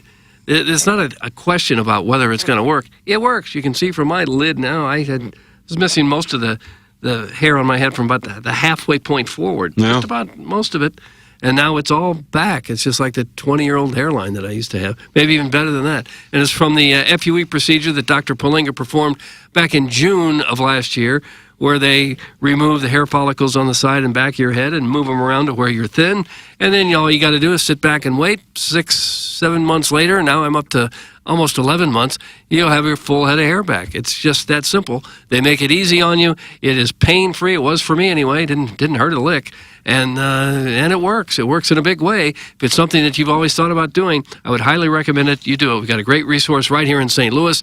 They're there at Big Ben and Kirkwood Road in Kirkwood. St. Louis Hair Restoration, the website, stlouishairrestoration.com. There it is, and I'm considering doing it. I don't know. Yeah, what do you got to lose? It's about the timing, actually. Yeah. That's the issue. Yeah, because you got a lot going on in June. That's exactly right. And I think the earliest I could get in is June 10th, and that might be back now because people are going in there and scheduling. So maybe I would do it in the winter months. Hell, I don't know. No, one never knows. Yeah, they don't. St. Louis Hair Restoration, but I have met with Greg, Greta, Dr. Palinga, Danny, and really enjoy them. And I mean, what you see with Jackson and Doug speaks for itself as far as what they do. So if you are thinking about it, it's I've been very impressed in my conversations, even if I don't wind up doing it. Big fans of what they're doing there. And even if I didn't say that, Doug's evidence speaks for itself. And hell, Jackson's too. I mean, my God. That's unbelievable. What's going on with this guy? Telling you. Doesn't look like you're going to need the FUE procedure. I don't think so, Jackson. That's the hope. That's the idea. Well, you got the finasteride going now, so you're good. You're going to hold serve. Right. That reduces the DHT impact by 70%, I believe, is what they were telling me. Yep. Well, if you're worried about the timing, I would think, based on my experience, you'd need maybe a week before you're back out golfing again. I can't think it'd be more than that. Yeah. All right. Yeah. But, I mean, that's right when I'm in the midst of a bunch of tournaments in June. Yeah. So and I assume that's the... Doug's procedure probably a little different than your procedure in terms of I got a lot of real estate to cover here. Right. Volume's going to be different. Well. Well, I think they only do a certain amount. 2,500 grafts. Yeah, with one session. So they would do, like, here. Yeah. Right. You'd get Here. what I got the first go-around. Right. Yeah. And then 6 months later, they'd do up here. Yeah. Yep. And then a year later, you'd be Billy D. Billy D. Williams, that's correct. Yeah. Billy D. Williams. Lando Carosian. Did he do King Cobra spots or I don't Colt know. 45? Colt 45 for sure. Is that right? Yeah, I remember. I've seen pictures of those. Smooth as the other side of the pillow. Is that what the spot was? No, I thought that was Stuart Scott. I thought that was Stuart Scott as well. No, I think Billy D. Williams coined that phrase. Really? Well before. I don't know. I heard that on NFL Films years ago. Really? We were describing Who was saying that? quarterback. Harry Callis. It's like Bart Starr was as cool as the underside of your pillow. Oh, I like that. Bill George came at you like a hurricane. All you could do was batten down the hatches and hope there was something left when the storm passed through. And he never said frozen. Gail says had a license to thrill. Just some of the License lines. to thrill. Just some of the lines I remember from NFL good films. one. And the one line they all say, the frozen tundra, he never said that. Never uttered the words frozen tundra. He being John Facenda, the announcer. Yeah, the guy who did all the NFL films. Yeah. Out of all the people who used to work on the show and still call/text in, Plowsy is the king, Prod Joe is a grundle pumper? Oh! From Wedding Tackle. Oh. Grundle pumper? What is that? I don't know. I just read what's in the prompt. Joe, as you would call them, MFFs. Yeah. Male, female. Correct. As opposed to the more popular male, female. That's not the more popular one. Yeah. What do you think occurred more in St. Louis, the metropolitan area? Doug, we include Illinois, our friends to the east. Okay. And our dear friends all over the metropolitan area. Were there more MMFs or MFFs in the St. Louis metropolitan area this weekend? Oh, probably more MMFs. Really? With one really drunk girl, unfortunately. That'd be my guess as to the reality of the situation. Don't you hate to hear that? Don't you hate to hear that, Jackson? What do you think? I mean, you're more tied into the sexual community. Aren't I ever? I think with the temperate climates combined with the poor performance of the Redbirds, I think we saw more MFFs this weekend. Great answer. I think guys were giving, like they looked at the TV, they saw Andrew Kittredge, the guy who's been real reliable for the Redbirds as of recently, and he gives up a home run to go down 5-3, and they're like, F it. I have nothing to lose anymore. Really? And they shot their shot. And I think that combined with the nice weather resulted in a lot of MFFs. I don't know. You can't prove me show me evidence. I have no evidence one way or the other. Yeah, what do you think? I don't know. These OnlyFans girls are doing both. A lot of them are doing two guys. A lot of them are bringing a girl into the bed. And it's mostly OnlyFans that are getting these MMFs and MMFs together. I don't know. It's a toss-up, but I would say probably MFF. And that's because of OnlyFans girls? It's because of Andrew Kittredge. Well, the OnlyFans girls are pretty much dictating the numbers. There's no normal couple out there having MMFs. How many OnlyFans girls are there? Quite a few. Well, how many regular couples are out there having three-way sex? Well, that's the whole question here. Yeah, that was All right, then I'll say 0 because nobody did it. You don't think anybody had a threesome in the St. Louis metropolitan area this weekend? If they did, they're on OnlyFans. Wow. I think I'm going to respectfully disagree. Chairman Kurt, what do you think? I think there were probably mostly FFFs. Oh. I think they're trying to weed us out. That's so good to hear. Make us obsolete. That'll hurt the population. And you think that's because of the advancement in the strap-on community technology? Oh, gosh. And the Zanaboni call. Yeah, I can see that getting people damp. Oh! Oh, don't make that noise. Don't make that noise. I saw Erica Swings had a threesome this weekend. She posted a short little video. Clip that off. You were all over the pornography. Tweet that out too? Well, she tweets it out. I mean, I don't have to look for it. She puts all her stuff. Retweet. She puts all of her stuff on Twitter. Bobby Harangue. It was just a little tease, but it was, I guess, her husband and some 18-year-old pizza boy or something. Whatever happened with that orgy? Clip that I promoted it for months. Yeah, that is I don't know true. if it happened or not.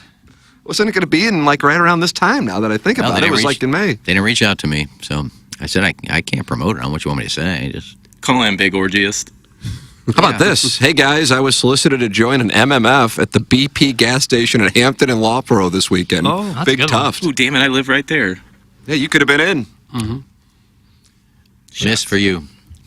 One moment you're filling up, next moment you're filling up. How do you like that? Oh, gosh. A little wordplay on your part. How does that work? Guys, it's prom Vivian? season. There were threesomes. That's from Greg Oden's Stovepipe. Oh, these prom people barely get boners. Oh, What in gosh. the world? They're high school kids. They're lucky if they get to feel a boob. You think they're going to have threesomes? I think when you're a senior in high school, you're probably having sex. I did. You did not? I was a freshman in college when I lost my virginity in the backseat of a car in Fort Lauderdale. With that. I don't know about threesomes, though. I mean, I'm sure there were some. Well, I think that's probably more of a college thing, I would think. Yeah. You agree with that, Jackson? Yeah. Freshman year. That's the time for the threesome. Really? Wow. Who knew? That's what I would think. Jackson's on fire with the drops. He's Oh. also done awesome with the skeleton. Lots of seggies I haven't heard before. That's from Wedding Tackle. Doug, you were uploading the podcast on Friday. Doug comes walking into the Balloon Party Studios. I'm like, oh, you got a take? No. And he's like, no, I'm uploading the podcast. Trying. How'd it go? Well, I almost got there. Missed it by that much.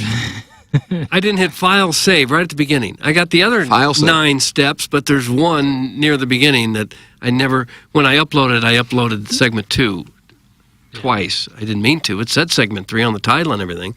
They But go it was ballistic? segment 2 that was actually updated. They go ballistic on the fan page? Nah, we rectified it quickly. Mm-hmm. No, Doug get there. He's Doug sometimes struggles with technology. Yeah, but technology doesn't like me. But he's resilient. And You are I resilient. think One more time, I think I'll have it. No, it's, and I told him also, there's nothing that he can do that will actually mess anything up. It can always be fixed. All right. You know, technology and stuff. That's the hard part. Yeah. You'll be all right. Well, when you have 9 or 10 different buttons to click, and you haven't done it before, there's a pretty good chance you're going to make one false click. 100%. That's what this life's about. It's about making mistakes and learning from them. Mm-hmm. Yeah. Well, we'll get it today. Only Ken could take a dumb, fun question and make it creepy and exponentially dumber. Wow. Why is it creepy? Because you openly admit to pirating OnlyFans clips, so we all know that what heinous acts you've done, and then he ups the ante with a high school take and takes of college creepery. Max cringe. Doug, that's from Cold Speed writer Brian Henschen. Well, I wasn't asked the question. I didn't make the comment. Somebody said people are having threesomes at their prom. I just commented. I didn't say it. And I'm not pirating anything. It's out there. I'm not going into their sites and going in back doors from the dark web and finding their passwords and stealing their stuff. It's just out there. Yeah. Brian Henschen, you can call in Kyer and Thompson phone line 636-9004 TMA. I think you cleared your name when you said, I just commented. I didn't say it. You talking about boobs? We talking about boobs? Somebody asked if they were having threesomes at prom this weekend. I said, no, high school people aren't having threesomes. How is that creepy? I don't know. Time to take a break. Okay. It'd have been creepy if I said, oh, yeah, seniors in high school, threesomes. Oh, dig it. Okay. Time to take a break. Stop it. Flipping that one. Time to take a break. God, I love that drop. Brian Henshin has responded, Arg, yo ho ho, a pirate's life for me. That's from Brian Henshin. Mm-hmm. Nice comeback. You're not necessarily pirating. You're just you're the byproduct. It's like when someone buys the goods that the pirates stole.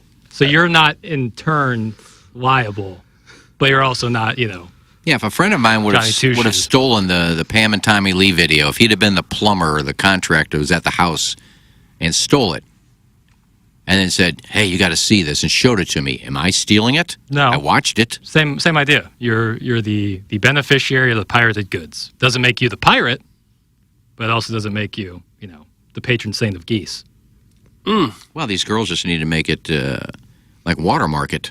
Just because you pay for OnlyFans doesn't mean you can take what you watched and start posting it.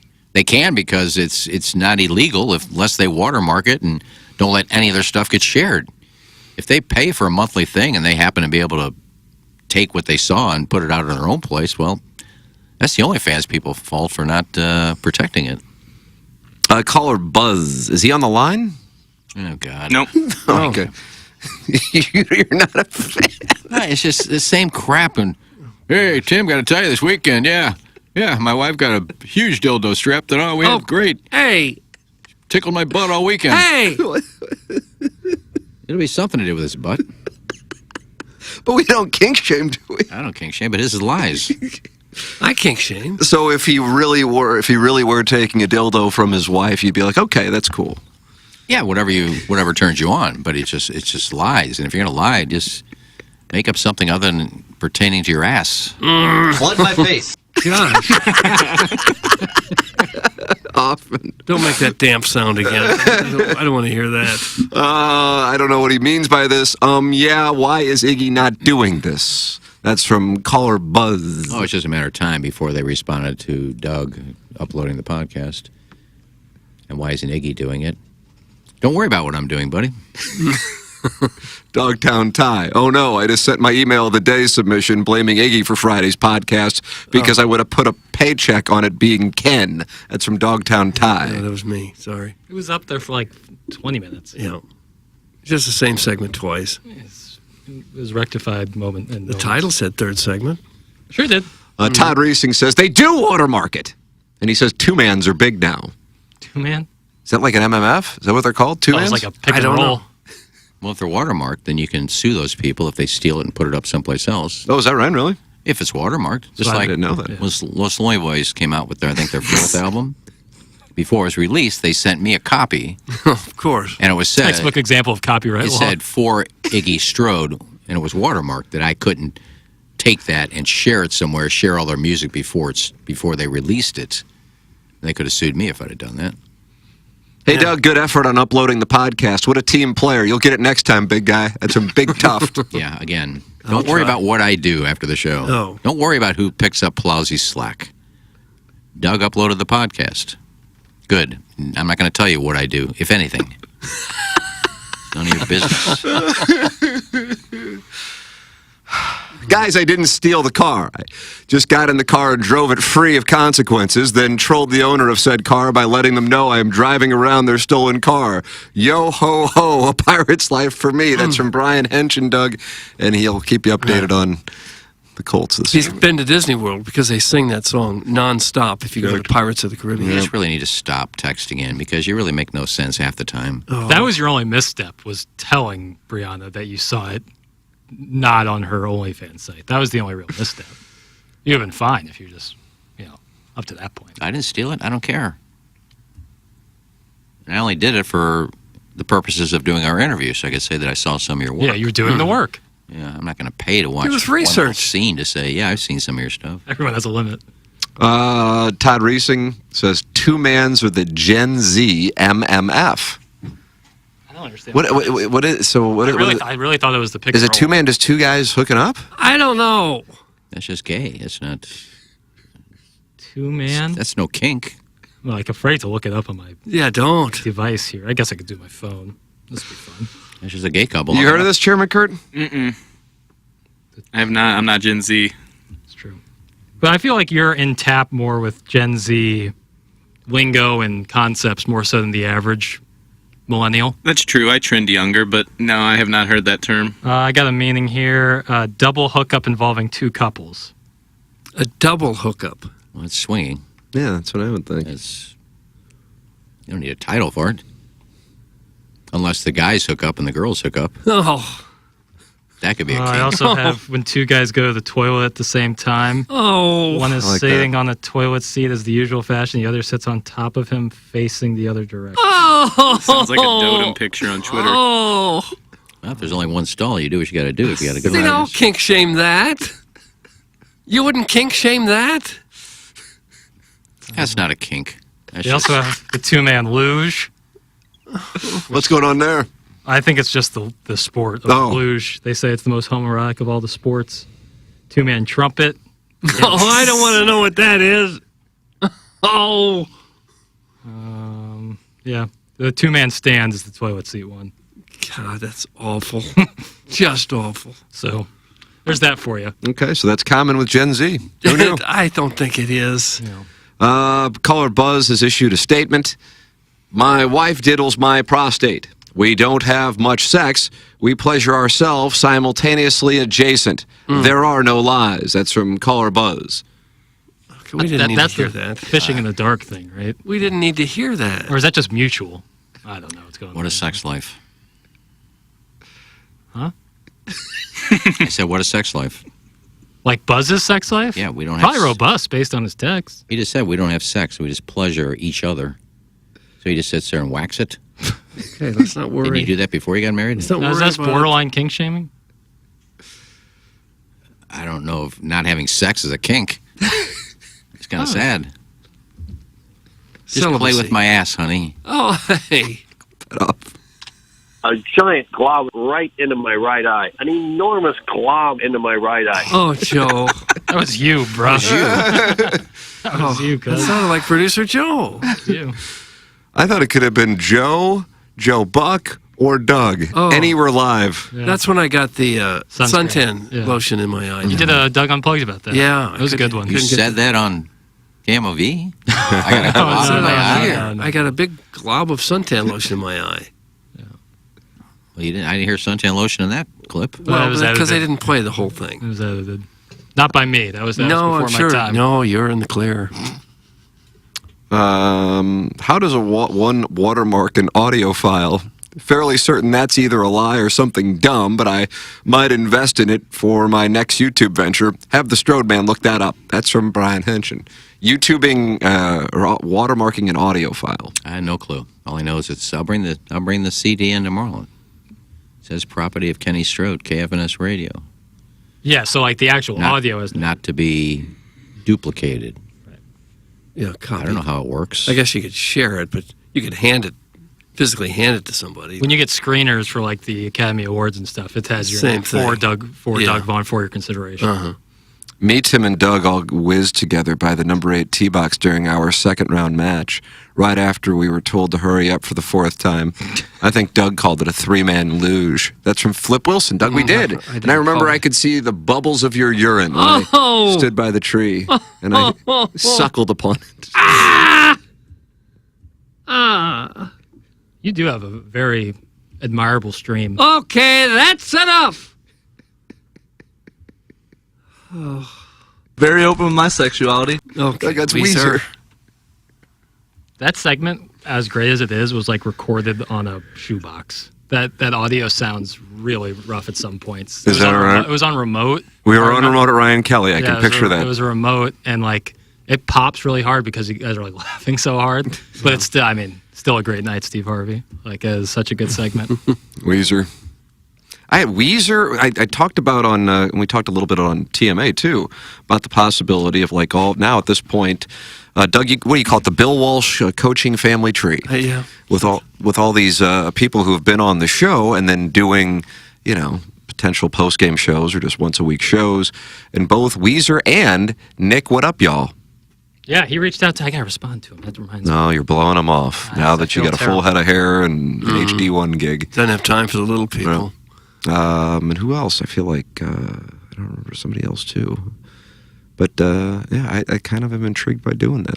I think there'd be a following for it. Hell, I don't know. No. But anyway. No one knows. Text in, Jeff Lotman, Compass Realty. Text inbox, 314-881-TMA5. Call in the Kyer and Thompson phone line, 636-9004-TMA. And email in for our design, air, heating, and cooling. Email of the day, the morning after at InsideSTL.com. Doesn't Henshin work with a 60-year-old man who audibly moaned into a microphone to a 22-year-old female last week? Mm-hmm. That's from the 314. Not much is true. That's accurate? That was the Greg. I think that's a comment on Greg Doyle. He's 60? I don't think he did any moaning. No, I don't remember him being 60 he moaning. did make the heart sign with his hands. I think that's a far cry from moaning into the mic. Maybe I'm off. If she would have done that, and then he started going, oh. Yeah, that would have been like, okay. I'd like to take one of his texts and retweet it as a tweet and say, here's Brian Hensher from Minneapolis Star commenting on his colleague, Greg Doyle. Creepiest thing I've ever heard. What a perv. You'd do that to Henshin, would you? Dox him. Obviously, he doesn't mind calling me that. Yeah. So when I turn it around and say how you feel about it. Yeah.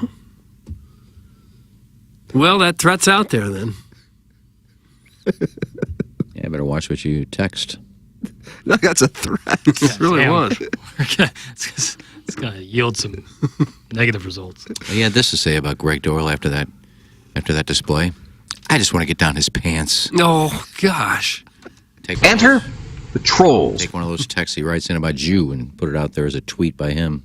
Oh, threats. This is mafia. Family Golf and Learning Center is a premier golfing facility for all abilities and ages, provides a friendly and encouraging practice experience for the individual or the family. They have adult clinics, summer clinics, and summer camps. Fundamentals, Learn to Play, Accelerated Golf Camp, and private instruction. That's where Doug went ball striking with Todd Abolt. I got to get back. Get back there. It's a wonderful place. Might be there today, as a matter of fact. I don't know if it's going to be raining all day, but if not, I'll probably go up there with my boys. Family Golf is having all kinds of camps this summer. So with your kids getting out of school, this is an opportunity for them to get up there and play and enjoy the game at a young age. Family Golf features a double-decker driving range. And if you want to play around but short on time, they have a par 3 course. It's a beautiful 9-hole par 3 golf course. Enjoy lunch or dinner on the terrace and the wonderful patio of the Back 9 Bar and Grill. And they do club fitting. Get fit for a new set of clubs this year. Single club as well as full bag fittings. It's Family Golf. We make St. Louis better at golf. Learn, practice, play your best golf. FamilyGolfOnline.com. Doug, tell the people about Schaefer Door, sponsor of our 9 o'clock hour, even though we're still in our 7 o'clock hour. They kind of specialize on Monday morning service because they say a lot of garage doors are broken, stop functioning properly over the weekend, and people get there on Monday morning, get in the car, and the garage door won't go up, the garage door won't go down. Yes, door. And so you call Schaefer Door, and they've got a staff of people just waiting on Monday morning to come in and fix whatever might have gone wrong over the weekend. Of course, they're there on the other days, too. They just want you to know that statistically, Monday morning is the time when most people need their garage door fixed, and Schaefer Door is right there on call, ready to take care of you if that problem should come up. Hopefully it doesn't, but just know that Schaefer Door has the quickest response time in the business. I'm going to go ahead now and spell the name Schaefer because there seems to be some confusion with that.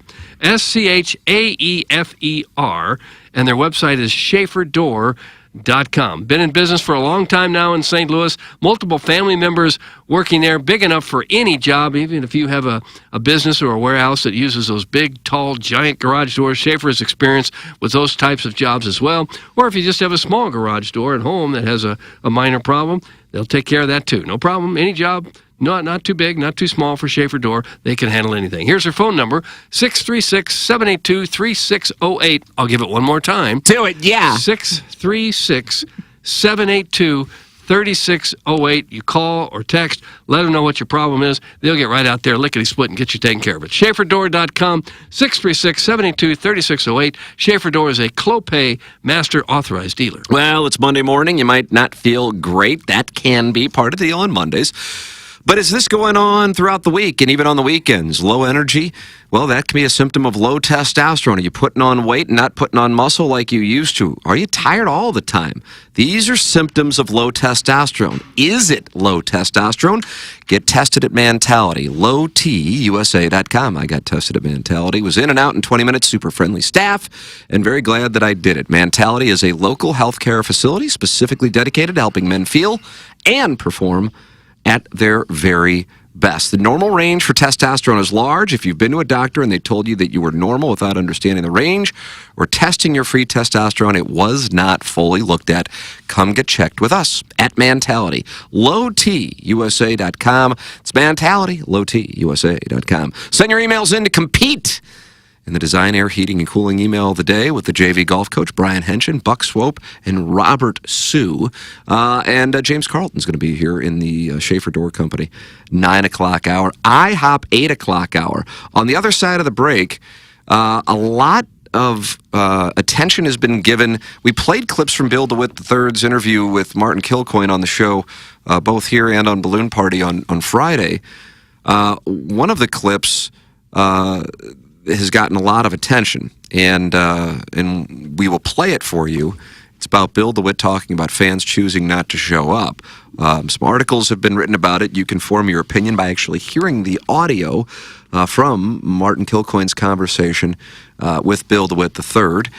You can listen to that in its entirety at scoopswithdannymac.com. We'll have that for you on the other side of the break. This is TMA, presented to you by Brown and Krupin. Live from the Michelob Ultra Studios, KPNT-FM HD2, Collinsville, St. Louis. This is TMA All Day. The choice of a lawyer is important and shouldn't be based on an ad. If you're seriously hurt in an accident, you'll want all the money you deserve. That's called justice. But there wouldn't be lawyers if justice was easy. No, justice is not easy. It's fought for and it's won. At Brown and Krupin, we fight for justice every day. If you want some, call 222-2222. Because at Brown and Krupin, justice is our business. If you want a first-class, top-of-the-line, high-quality interior remodeling job, you know who I'm going to suggest. Kyer and Thompson. Known for their kitchen and bathroom remodels, Kyer and Thompson is where you go when you want your remodeling job done right the first time. Kyer and Thompson doesn't just do large remodeling jobs. They do plenty of man caves, bars, offices, pretty much anything inside your home. Check out their 10,000-square-foot showroom next to Uncle Bill's Pancake House on Manchester. Let them bring your dream remodel to reality. KyerandThompson.com. Get the best at 100 West. 100 West Dental. No insurance? No problem. 100 West Dental has a plan when you don't, for ease and affordability. Feeling nervous? Not anymore. 100 West Dental provides complete comfort during quality care. Over 350 5-star reviews agree. When you want to get your smile into winning shape, get the best at 100 West. 100 West Dental. Consult virtually with Dr. Pryor or book online at 100westdental.com. Rosalita's Cantina is known for having the best patio and the best Tex-Mex in town. From carne con cerveza to shrimp diablo, the amazing menu at Rosalita's is full of classic Mexican dishes. Plus, it's always time for a margarita. Rosalita's has the most delicious house and specialty margs in town. Enjoy happy hour specials Monday through Friday from 3 to 6 and brunch at the De Pere location on Saturdays and Sundays from 10 to 3. Check out RosalitasCantina.com or visit the downtown or De Pere location today. Time to get your fiesta on at Rosalita's. Hi, this is Chris Pondoff from Illinois Recovery Center. As someone who battled alcoholism and addiction for 20 plus years, I understand the dark places you can find yourself stuck in. Alcoholism and substance abuse takes a heavy toll on your body and your mind, but you can overcome it. Start your journey to recovery at the Illinois Recovery Center, a rehab treatment center that provides comprehensive and customized rehabilitation addiction treatment. If you or a loved one are struggling with addiction, please know that there is hope. Visit IllinoisRecoveryCenter.com today. When we think of a real estate agent, we think of somebody simply selling our home or finding us a new one. I mean, they're all the same, right? Okay, here's the comps. We'll take some pics, we'll post them, and I'll get back to you, okay? A home is life-changing, and your real estate agent should reflect that. Honesty, integrity, and someone who will go above and beyond to make your dreams come true.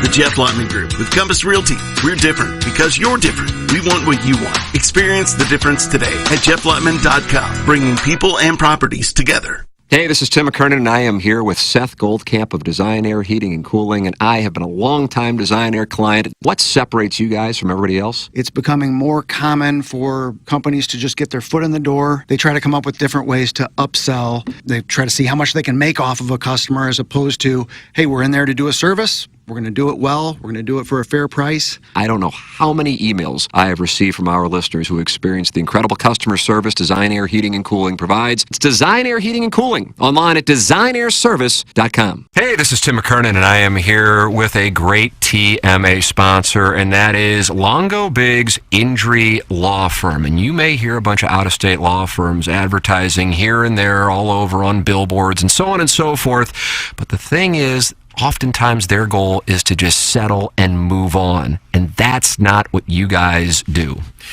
Yeah, this is CD Longo, and you hear us talking a lot about maximizing the value of cases, but what does that actually mean? Well, as Tim said, there's lots of personal injury lawyers in St. Louis, and everyone handles cases differently. We focus on getting the highest dollar amount for your injuries, not just getting a resolution quickly. We're constantly tracking all the settlements and verdicts in the area. This helps us advise our clients on whether a settlement offer is too low. And if the amount of compensation being offered is too low, we are happy to file lawsuits and proceed to trial to ensure our clients receive an amount that is fair. Visit our website or Google us at Longo Biggs Injury Law. The choice of a lawyer is an important decision and should not be based solely upon advertisements. Here's a fun fact for you. The average chameleon can point their eyes in 2 different directions. On the other hand, the average human can't. So unless you're a chameleon, there's absolutely no way you can focus on texting and driving at the same time. So don't do it, unless you're a chameleon. Visit StopTextsStopWrecks.org. A message brought to you by the National Highway Traffic Safety Administration, Project Yellow Light, and the Ad Council.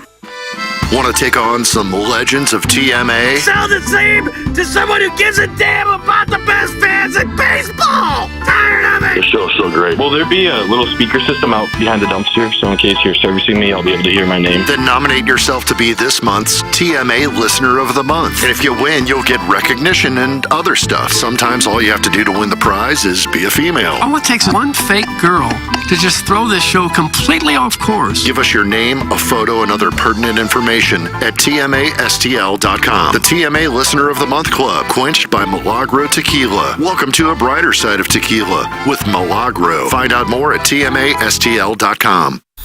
You're hearing TMA all day on KPNT HD2, Collinsville, St. Louis, featuring the morning after live from 7 a.m. to 10 a.m. Then a full show replay from 10 a.m. to 1 p.m., followed by the best of TMA from 1 p.m. to 7 p.m., and another same-day replay starting at 10 p.m. I spent 4 years in San Francisco. It's the Brown and Krupin Morning After. KPNT FM HD2, Collinsville, St. Louis.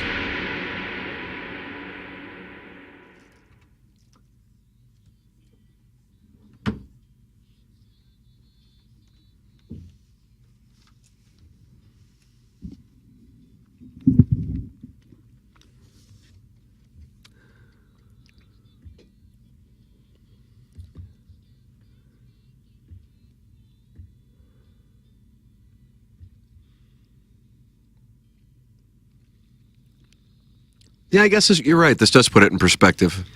It really does, because I hadn't any way to gain perspective until I heard this. William Gilman. Welcome back. It's TMA. It's presented to you by Brown and Krupin. We are in the IHOP 8 o'clock hour. Try IHOP with their new pancake-inspired milkshakes. Did you try the new Cinestack and cupcake shakes?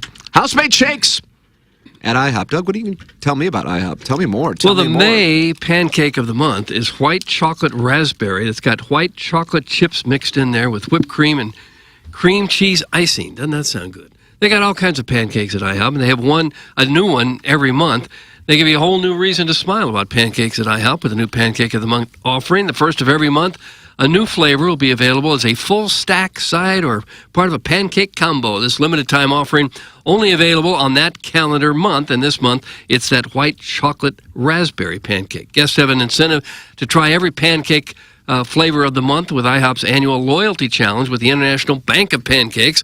Order the Pancake of the Month 2 or more times in a month to earn 10 pan coins for that month. Order the Pancake of the Month at least once each month for the entire year, and you receive 100 bonus pan coins, and you can redeem those and get some discounts on your food. They also have things other than pancakes, of course, like that classic chicken sandwich, grilled or crispy chicken breast with bacon, lettuce, tomato, 4-cheese blend, avocado, and buttermilk ranch on a grilled roll. Lots of great eats at IHOP. 11 locations around town. There's got to be one close to you. If there's not, you need to move. Try IHOP's new spring menu featuring tasty classic chicken sandwiches and the new Pancake of the Month at IHOP. There it is. Hey, want to thank Longo Biggs for their support of this program. That's Doug Biggs and C.D. Longo. Longo Biggs Injury Law. They're in the round of 32 in the J. Randolph Jr. Fan Page Club Championship. If you are injured in a car accident and you need an attorney, you need the best one you can find. If any of my family or friends are ever injured in an accident, I want them to call Doug Biggs and C.D. Longo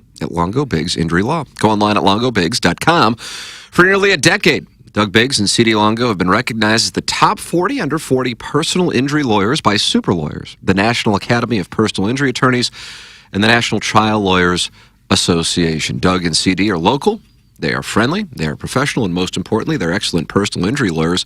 And if you reach out to them, you go to longobiggs.com, you won't be a file lost in the shuffle. If you have questions about your case, you're going to talk to Doug or C.D. personally, and they're going to handle every aspect of your case the entire way. They're going to get to know you, you're going to get to know them. Go to longobiggs.com, LONGOBIGGS.com. That's Longo Biggs.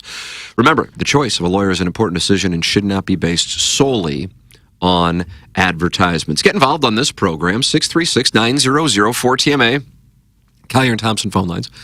Text in.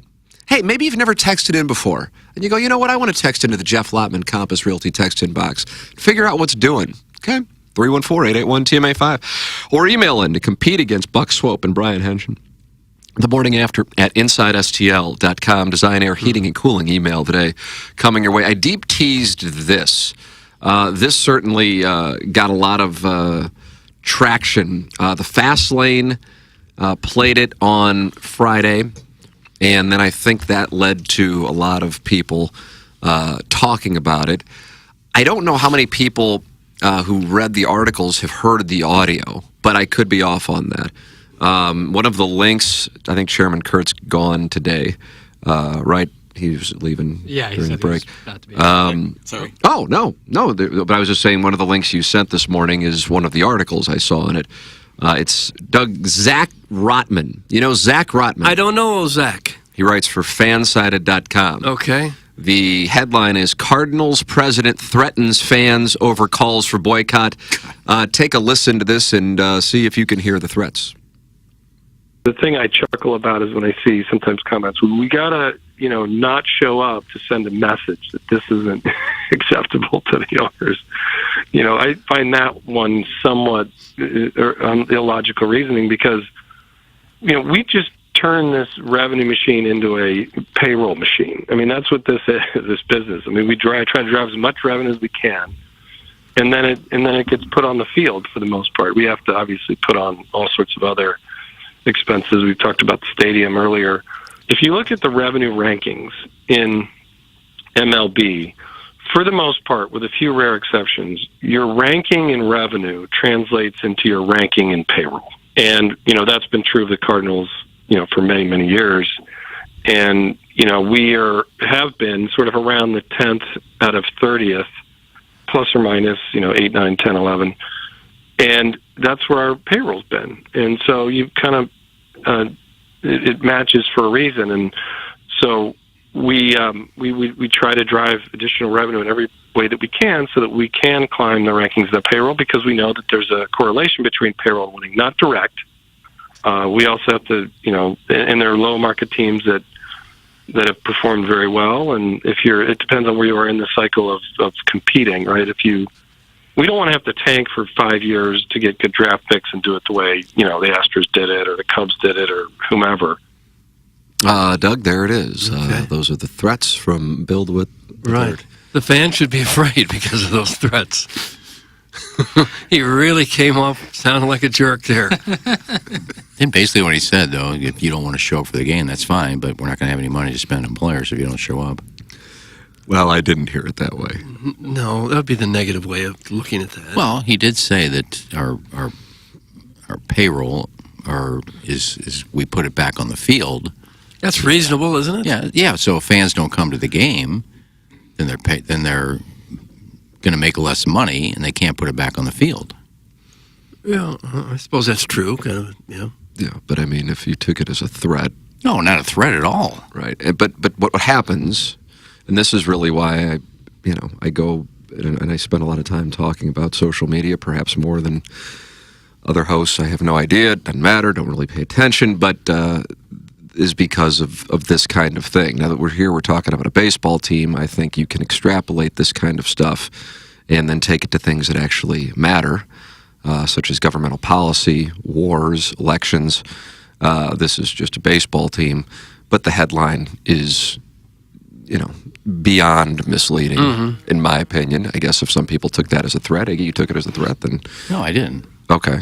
No, I think that he was just explaining. That right. I think if you don't come to the game, that we'll learn our lesson and go put big-time players on the field. It doesn't work that way. So... It doesn't. I'm never going to change. I keep saying don't, so it's... Well, correct it. Is that a threat? That's a threat. That is a bad threat. grammar. Quit telling me how to talk. But here's my point. I'll make it concise.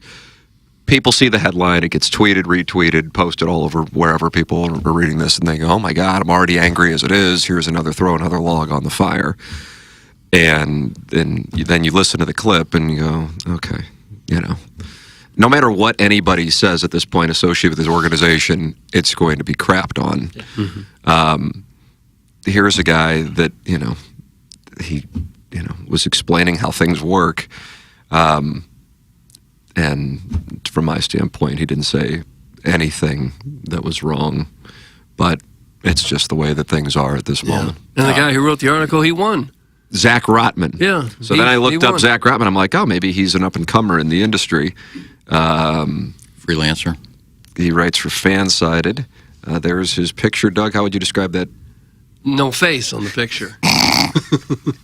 Just a black and white silhouette of. So then I clicked on the Twitter profile that was there, and it's a picture of him standing on the field at Citi Field in a Mets shirt.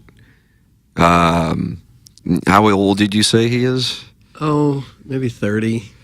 And a Mets T-shirt, and has 473 Twitter followers.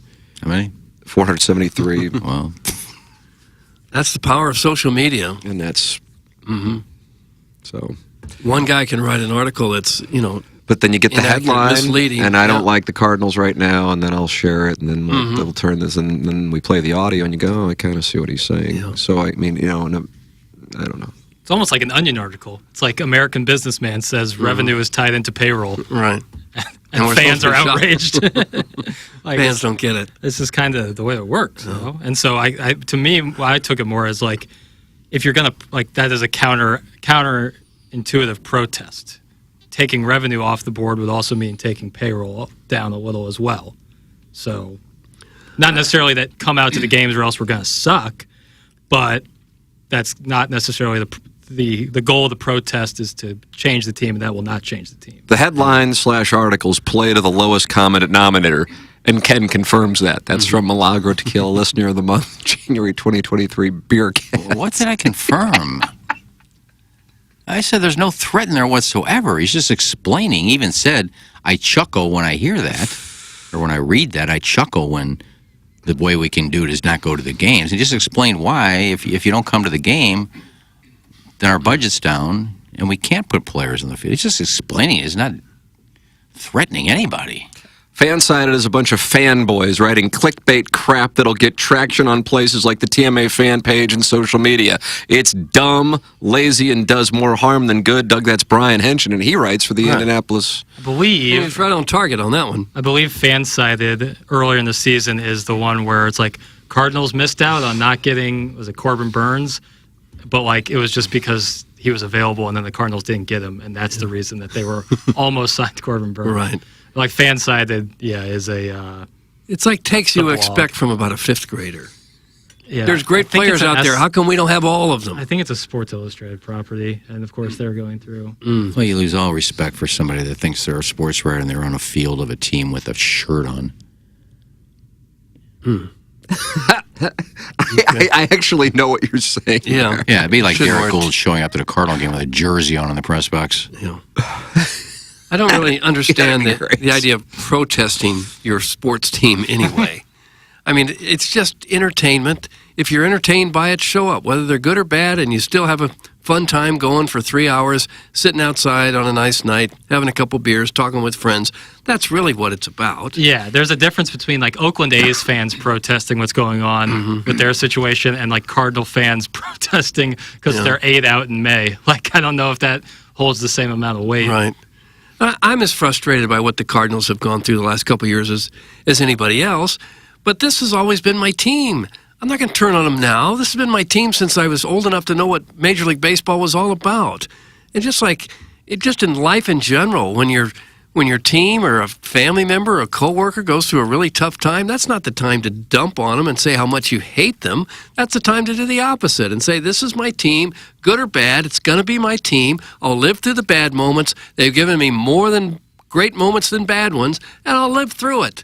Things will turn around. They'll get better. Stop being so negative. Yes, it's gone poorly. Yes, there's probably some changes that should be made. Nonetheless, it's my team. I'm going to hang with them.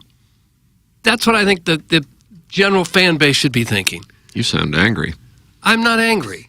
I'm just thinking, yes, they've had a couple of horrible years back-to-back here. But, big picture, it's been a fabulous team to root for a long, long time. Brian, go ahead. Gotta hate agreeing with you in any form. Okay.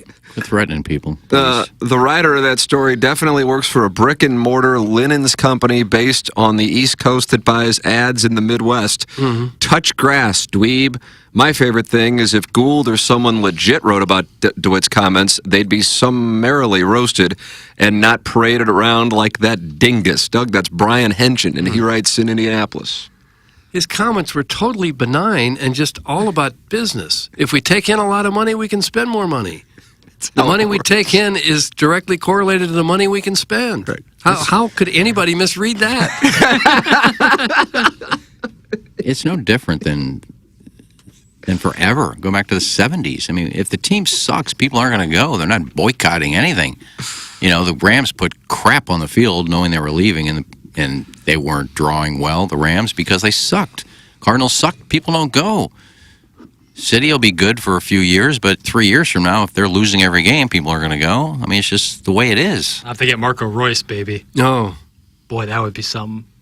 Who's he play for? Marco Royce. He's on Borussia Dortmund. German legend. Friends with Roman Berkey, and he's going to be available. And there's some rumblings. And why would he come here? Friends with Roman Berkey. Yeah, but this is not the highest level of professional soccer. He's out of his prime. Newbar was friends with Otani. This is not like getting like Kylian Mbappe here. This is like you're getting a guy who's going to retire soon. Yeah, but it would be awesome. German legend. Just heard the toilet flush. That's brought to you by Schaefer Door Company. Sponsor of our 9 o'clock hour. The 8 o'clock hour is sponsored by IHOP. Try IHOP's new spring menu featuring tasty classic chicken sandwiches and new cinnamon apple pecan pancakes.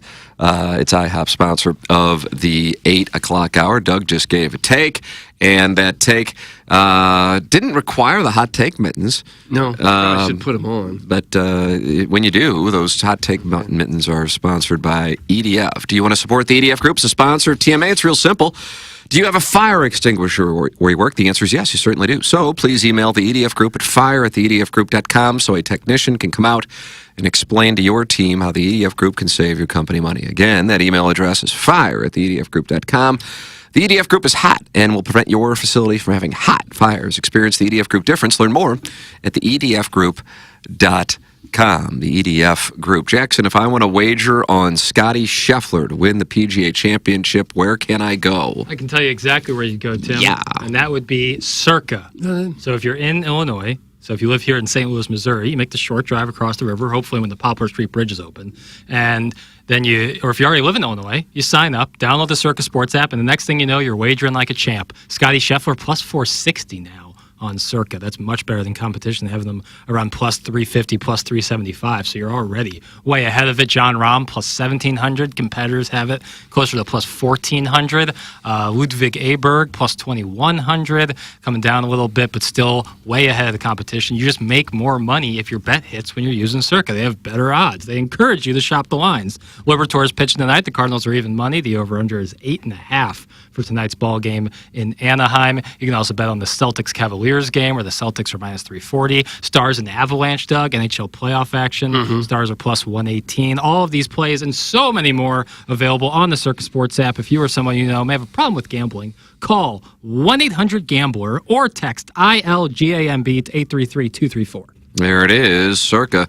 And Scotty Scheffler, Doug. And according to Aaron Harang of the Reds rotation, he will be at the PGA Championship. Okay. Meredith had the baby. And Iggy. Oh, she did. Iggy called it. He knew. He called it. Somehow you knew. Congratulations to Chris Gotterup. Who? He won the Marp. He won the Myrtle Beach Classic. Leadoff guy. PGA event, opposite of the signature event. So he gets a 2-year exemption and into the Players Championship. What was the name again? Chris Gotterup. He should be quiet.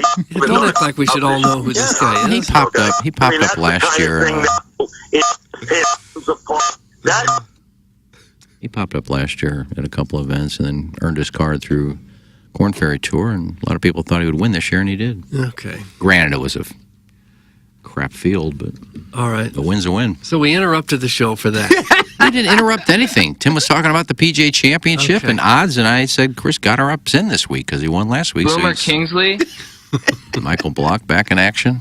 I wouldn't expect much this year from him, but well, why not? Well, he was a Cinderella story last year. Well, maybe he'll get it going again. That was fun to watch. There you go, Doug.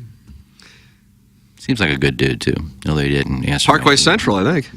Didn't answer my email about something for Gobble Bowl, but he's still a good dude. No, you sent him an email. Could you please send us an autographed club or ball? And he just blew you off. Well, I talked to his club in California, and they said, yeah, just email him. He answers all of his emails, and, well, not this one. No, maybe he knew you.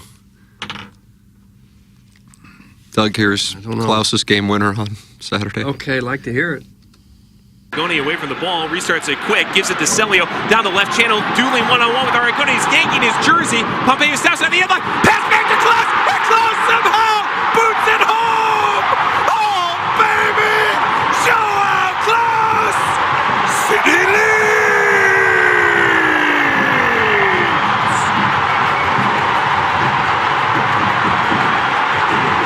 Show out Klaus!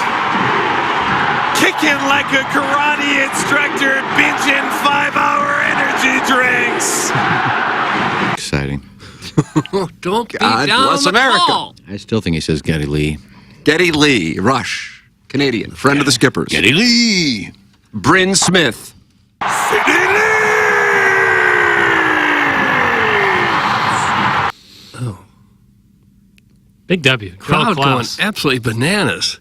I love it. 3-1, Jim Dandy. Currently 9th in the West, if you're looking at the table. Well, or are you looking at the fixture? I look at the standings. Well, 3 games in 7 days, 9 days, is that what it is? When's their next fixture? LAFC and Cincinnati. LAFC Wednesday, Cincinnati. I bet if that stadium was twice the size, I bet they put 40,000 in there. You think? I think it would lose out on some of the appeal. It might. The intimacy. Yeah. There is something to the Hard ticket to get. 22,000. Yeah, I guess. I know there's a lot of people who'd like to go, but don't or Get priced can't. out. Yeah, man. It's expensive. Don't get me wrong. You're looking at $250 at least to get 2 people into the building. Yeah. I think I asked Zamboni that when he was on. I said, if Messi would come to St. Louis and they moved the game to Busch Stadium, do you think they could sell it out? Yeah. He said he thought there'd be a good chance. Oh, I think they would. I think absolutely. Yeah. I think people would, and it wouldn't just be St. Louis people, it'd be people all around the area. No, they played a surrounding game at, states. Ronaldo was here when they played at the Dome. Yeah, but that's that a little different. It's still a little different. Like Ronaldo, Cristiano Ronaldo, sick, and he was on Real Madrid at the time, so he was also like in his prime. Mm-hmm. But it's not the same as like Messi right now. Like he is an all-time. Does Miami come to St. Louis this year? No, the doggies go there though. Yeah, they came last year, but it was before he. Right, it was right before he started up with them. Zanaboni is the best thing that's happened to this city since A.J. McCarron left the Bengals to return home to the Plow Hawks. No. Suck it, Ken, you curmudgeon. That's Gosh. from Little Tommy Tribbins. Oh, you just are. What? Finish the sentence. Yeah, go off, King. Go off, King. Off King. Brendan Collins, very good Brendan on. Collins. It is nothing like his show. Freeze it like pay raises at a poorly run cryogenics laboratory. Here's how the voice is. Is Collins. He's got a good. Okay. He's got an interesting delivery. And I think a lot of people enjoy it. Because he's different. A lot of people do. But some don't, right? And some don't. Okay. Cryo. That's what I was trying to say. Cryogenic factory. Didn't quite come out. Well, he's certainly got people talking about him and St. Louis soccer, so I guess he's done his job in that respect. Hey, Tim, can you please ask Iggy to stop constantly posting about Nikki Glazier? It's gotten weird. It's not going to make you more popular, Ken. That's from Harrison's Brother Master. What's going on with Nikki, Iggy? You're serious, right? God almighty. I posted that she killed it on the Tom Brady roast, and I posted that I saw her special on Netflix or on HBO. And How was it? It was great. That's all I said. I haven't watched it yet. God forbid I post something that I enjoyed. And I know her, so I don't need any retweets or anything from her to answer it. Good friends?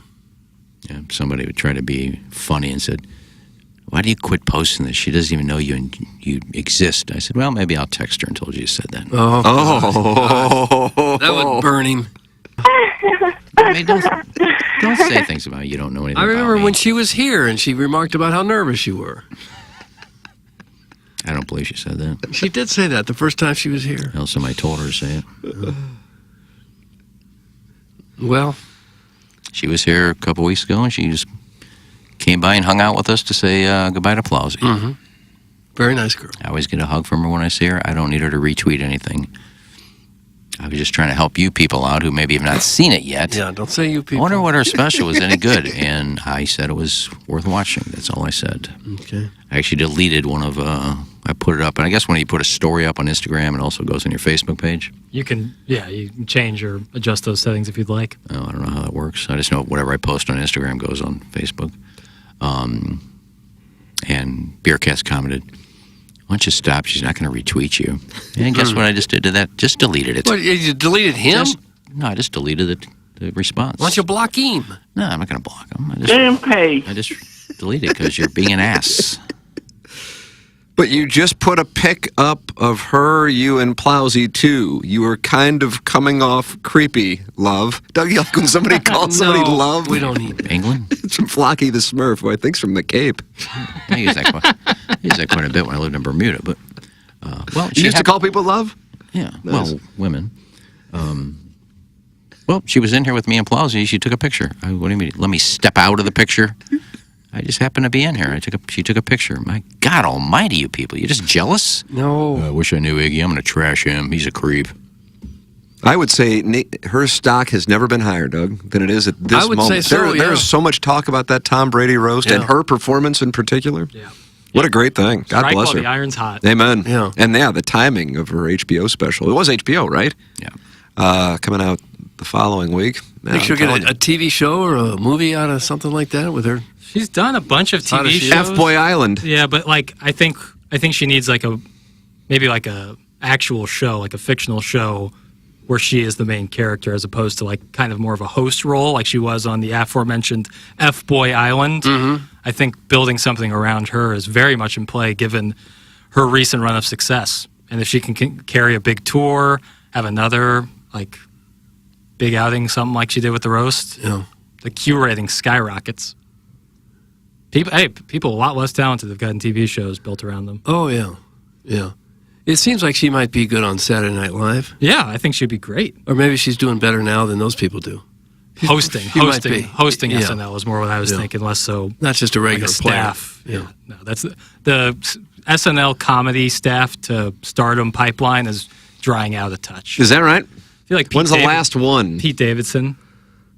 Pete Davidson's a big star, and he came from SNL. And there's been like some people who have done well outside of SNL recently, but like big stars, like Chris Rock, Adam Sandler, Farley. Yeah, like when guys would become huge, or even just in the 2000s, like Tina Fey, Amy Poehler, Bill Hader, those people all became huge. Will Ferrell. Yeah. Not necessarily the case anymore. And I think that's because of social media. I think you can have a huge platform and reach a lot of people like SNL once did by yourself, and you don't need that infrastructure anymore. Interesting. Don't say infrastructure. And people aren't watching SNL like they were in the early 2000s or 90s. No, that show hasn't been funny for years. Well, I mean, subjective whether or not, but people just aren't watching appointment television anymore. If you can stream something, why would you sit through commercials and be at your TV on Saturday night? Well, it goes through peaks and valleys, that show. They get somebody who's really great, and they don't last that long because they get better offers. Yeah, like Pete Davidson became, and he also was famous too because of the relationships he was in. So it's not even necessarily totally merit-based, even though I think he's really funny. I think the two guys that do the news are kind of funny. Colin Jost, Michael Che. Yeah, those guys are great. Colin Jost, another guy who's married to a very famous person. There have been 3 Facebook posts of him and Nikki Glaser in the last 7 days. It's Harrison's brother Master who's monitoring your Facebook page, Iggy. Well, one was when she came in and said goodbye to Plowsy. One was when she did the roast, and one was when she did the HBO special. There you go. Way to keep up. Nikki just texted me. She said, "Who's this Iggy guy that keeps tagging me and stuff?" That's from Chairman Kurt. Yeah, I'm sure she did. But first of all, you don't have her number. If she walked in here, she wouldn't know who you were. She also wouldn't know who I was either. I'm just putting that out there. I've said hi to her before. I say, "Hi, Nikki." She's very nice. I could listen to Dawson's Creek talk about the industry all day long. That's from Little Judy Suckins. Oh, just the thoughts from Pale. I didn't say that, liar. Also, 3 posts about Nikki since May 5th. Weird. Stop it. It's from Beer Cats. Yeah, you did say that. I deleted it. Because you're an ass. Oh. I don't know why you just have to make comments like that. And what was the comment that you deleted? He says, "Why don't you stop? She's not going to retweet it." That's exactly why I do it. Hey, Nikki retweeted me. Look at me. No, I don't care. Is that a new report? No. Well, we don't know. Was that a highlight of last year's report, or is that a new report? It's not a new one. That's last year's report. Yes. So that's not a new report on Wheeler. No, it isn't. Jesus, the texters are the worst. That's from Kay in Southtown. Yeah, a lot of them are. Bearcats is one of the worst. Who is the worst, in your opinion? Ooh, I don't know. Did you get fired at Angry Beaver? I don't know. Why in the bad mood? Well, maybe just as people aren't watching network TV as much as they once were, maybe people don't need ketchup married as much as they used to. That's been his job there for years, isn't it? I don't know. I think his girl, Pally, left. So he's got he's got nobody to get coffee for, so he's got nothing to do. Oh, gosh. Taking some shots at these people. We need to put together your enemy list, because it's growing. There has to be 20 people on that list. I'm going over. Oh, yeah, probably over that. Well, is the block list alone a good barometer, or no? Because that doesn't mean they're my enemies. But Right. if they say something kind of mean, I don't need to see this. I just get rid of them. But also at the same point, like someone like Ned Reynolds is not going to be on your blocked list. So there's some who's left out. I have no problem with Ned. I just like taking shots, but it's not like I hate the guy. If he called me and said, "Can you come on the show this week?" I'd say, "Sure." Would you? I've done that before. Although Scott Purrier asked me to come on, not Ned. Purrier, that's different. Didn't you sleep through that? But once I'm on with Ned, I just answer his questions. I don't say, "What do you want?" How old is Ned these days? I don't know, 85. I'm going to go 83. Is he that old? Ned Reynolds. Still in good shape, man. He plays tennis. So. Does he? At 85? Yeah. Good for him. Yeah, it doesn't have an age listed next to him. And you're a huge fan of his down there, even though he's quite a bit bigger star than you were. I was never a big fan of his. Oh. I really didn't think it was that good. Doug will close out the IHOP 8 o'clock hour. A scenario that could be percolating in the National Hockey League. Oh, no. That could blow St. Louis Blues fans' minds. Really? I'll tell you what that is on the other side of the commercial break. Okay. This is TMA, presented to you by Brown and Krupin. If you want a first-class, top-of-the-line, high-quality interior remodeling job, you know who I'm going to suggest. Kyer and Thompson. Known for their kitchen and bathroom remodels, Kyer and Thompson is where you go when you want your remodeling job done right the first time. Kyer and Thompson doesn't just do large remodeling jobs. They do plenty of man caves, bars, offices, pretty much anything inside your home. Check out their 10,000-square-foot showroom next to Uncle Bill's Pancake House on Manchester. Let them bring your dream remodel to reality. KyerandThompson.com. I get asked all the time by people, if I'm in an accident, what should I do? And while yes, you should call the police, exchange insurance information, and take pictures of the scene, all those things are important. But the most important thing you need to do is hire a personal injury lawyer. This is Doug Biggs from Longo Biggs Injury Law. And if you've been hurt by someone else's negligence, don't take on the insurance company yourself. Insurance companies have teams of people and a playbook designed to keep you running in circles so they can pay you as little money as possible for your accident claim. If you don't have a lawyer, they know you can't bring your claim to court, and they will never give you full value. We recently took an offer from an insurance company without a lawyer on the case from $12,000 to $200,000. You can't get that kind of result without an attorney on your case. Even if you don't hire us, you need to hire a personal injury attorney. Check us out online at longobigs.com. Rosalita's Cantina is known for having the best patio and the best Tex-Mex in town. From carne con cerveza to shrimp diablo, the amazing menu at Rosalita's is full of classic Mexican dishes. Plus, it's always time for a margarita. Rosalita's has the most delicious house and specialty margs in town. Enjoy happy hour specials Monday through Friday from 3 to 6 and brunch at the De Pere location on Saturdays and Sundays from 10 to 3. Check out rosalitascantina.com or visit the downtown or De Pere location today. Time to get your fiesta on at Rosalita's. Hey, this is Tim McKernan, and I am here with James Carlton of the Carlton State Farm Insurance Agency. James, I love getting emails from listeners who support the sponsors. Got one from a client of yours who switched, and you immediately saved him $1,000, and it meant the world to him. The area that we're really having an impact on people's finances are people with drivers under the age of 25. We are seeing material savings for these types of clients, hundreds, if not even thousands of dollars per year. James Carlton, Carlton State Farm Insurance Agency, 314-961-4800, or go online at carltoninsurance.net. I'm Tim McKernan here with Action Jackson talking to you about Mark Hanna. TMA listeners have a lot to think through financially. Whether you're like me and just getting started with your financial planning or you're already retired, call Mark Hanna. It all starts with a 15-minute phone call to discuss your needs and design the right strategy for you and your future. Visit evergreenstl.com or give Mark a call at 314-889-0503 today. Mark Hanna offers securities through Equitable Advisors, LLC, member FINRA, SIPC, a broker-dealer. Equitable Advisors, LLC, an SEC-registered investment advisor. Evergreen Wealth Strategies is not a registered investment advisor and is not owned or operated by Equitable Advisors or Equitable Network. Get the best at 100 West. 100 West Dental. No insurance? No problem. 100 West Dental has a plan when you don't, for ease and affordability. Feeling nervous? Not anymore. 100 West Dental provides complete comfort during quality care. Over 350 5-star reviews agree. When you want to get your smile into winning shape, get the best at 100 West. 100 West Dental. Consult virtually with Dr. Pryor or book online at 100westdental.com.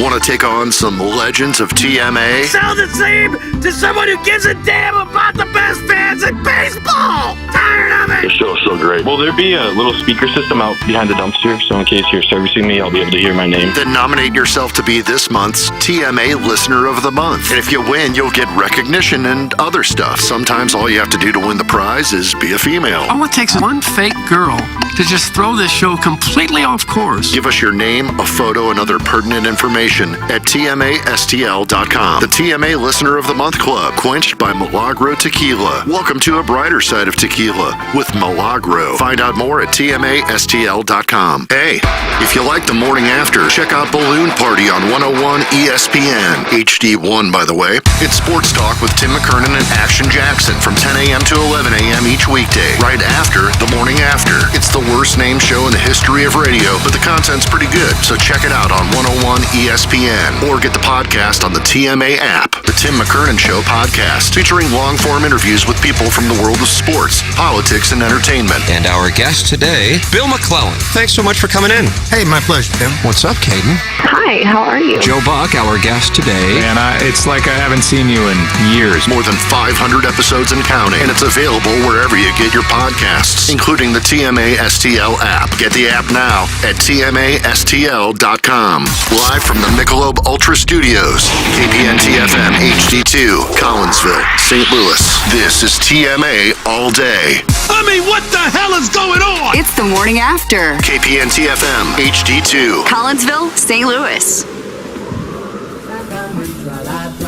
Nope. Yeah, where are the Cardinal haters now? Doug? Shouldn't be any. We just won 1 out of 4. What do you want? Thank you. Hey, James Carlton's in the studio here as we start the Schaefer Door Company 9 o'clock hour on TMA, a show presented to you by Brown and Krupin. James, what's the good word? I need one good word. Well, that's tough. Good morning, everybody. Usually I DM you on Facebook if I need tickets, but last week I reached out to Greg here of Hubbard, and he hooked me up with some Stevie Nicks tickets. Unlike Iggy, I enjoyed the concert. I did. You were not unhappy with the set list. He was unhappy with the set list. I guess I'm not as deep into her catalog as maybe Iggy is. I thought every song I could have possibly wanted to hear she played. Mm-hmm. But there's some deep cuts that Iggy didn't get, and maybe next time he will. No. But thank you, Hubbard. It's unlike him to be unhappy with anything. So you figure the concert must have really gone off the rails. You're always welcome to get involved on this program, 636-9004 TMA, Kyer and Thompson phone lines. And then you have the Jeff Lotman Compass Realty text inbox, 314-881-TMA5, and email in for our Design Air Heating and Cooling email today, the morning after at InsideSTL.com. James and I were talking about the deep tease I made right before we took our top-of-the-hour commercial break for news, weather, and traffic. And it involved what took place last night in Boston. I was really surprised by this. Jim Montgomery challenged the goal by the Panthers that wound up putting him up 3-2, which became the final score after the Bruins took an early 2-0 lead. It did not go over well with the Bruins fans with what he said post-game, and then it hearkened them back to 2019. Take a listen. Here's former Blues assistant, current Bruins head coach Jim Montgomery on the officials not overturning what looked like goaltender interference for what became the game-winning goal for the Florida Panthers. Interference on the tying goal. Toronto ruled that it was a good goal, that the play didn't interfere with the goal. That's the explanation we got. What did you see on it? When you saw the replay, you made the decision to challenge. What led to that decision? We thought that Coyle was on top of our goaltender, and if Coyle was able to stand his ground, he could have cleared the puck. That inhibited our goaltender from being able to react to playing the puck. Dan? Jim, just obviously with the way things went down in the challenge and losing that, how frustrated it become for you, the team, as you went about your business? Yeah, I really liked the way the team responded. You know, they just talked about the next play and trying to kill that next power play. Well, Chris again. On the 2 Hampus-Lindholm interference calls, what did you see on those? Do you think that they were warranted? I think it's playoff hockey, and there's hard plays in playoff hockey. I don't see a scoring chance in either one of them. So I just think it's good hard hockey plays that happen in playoff hockey. Greg? Was there a bit of extra frustration on the second goal that it was Bennett that scored it? No. Tara?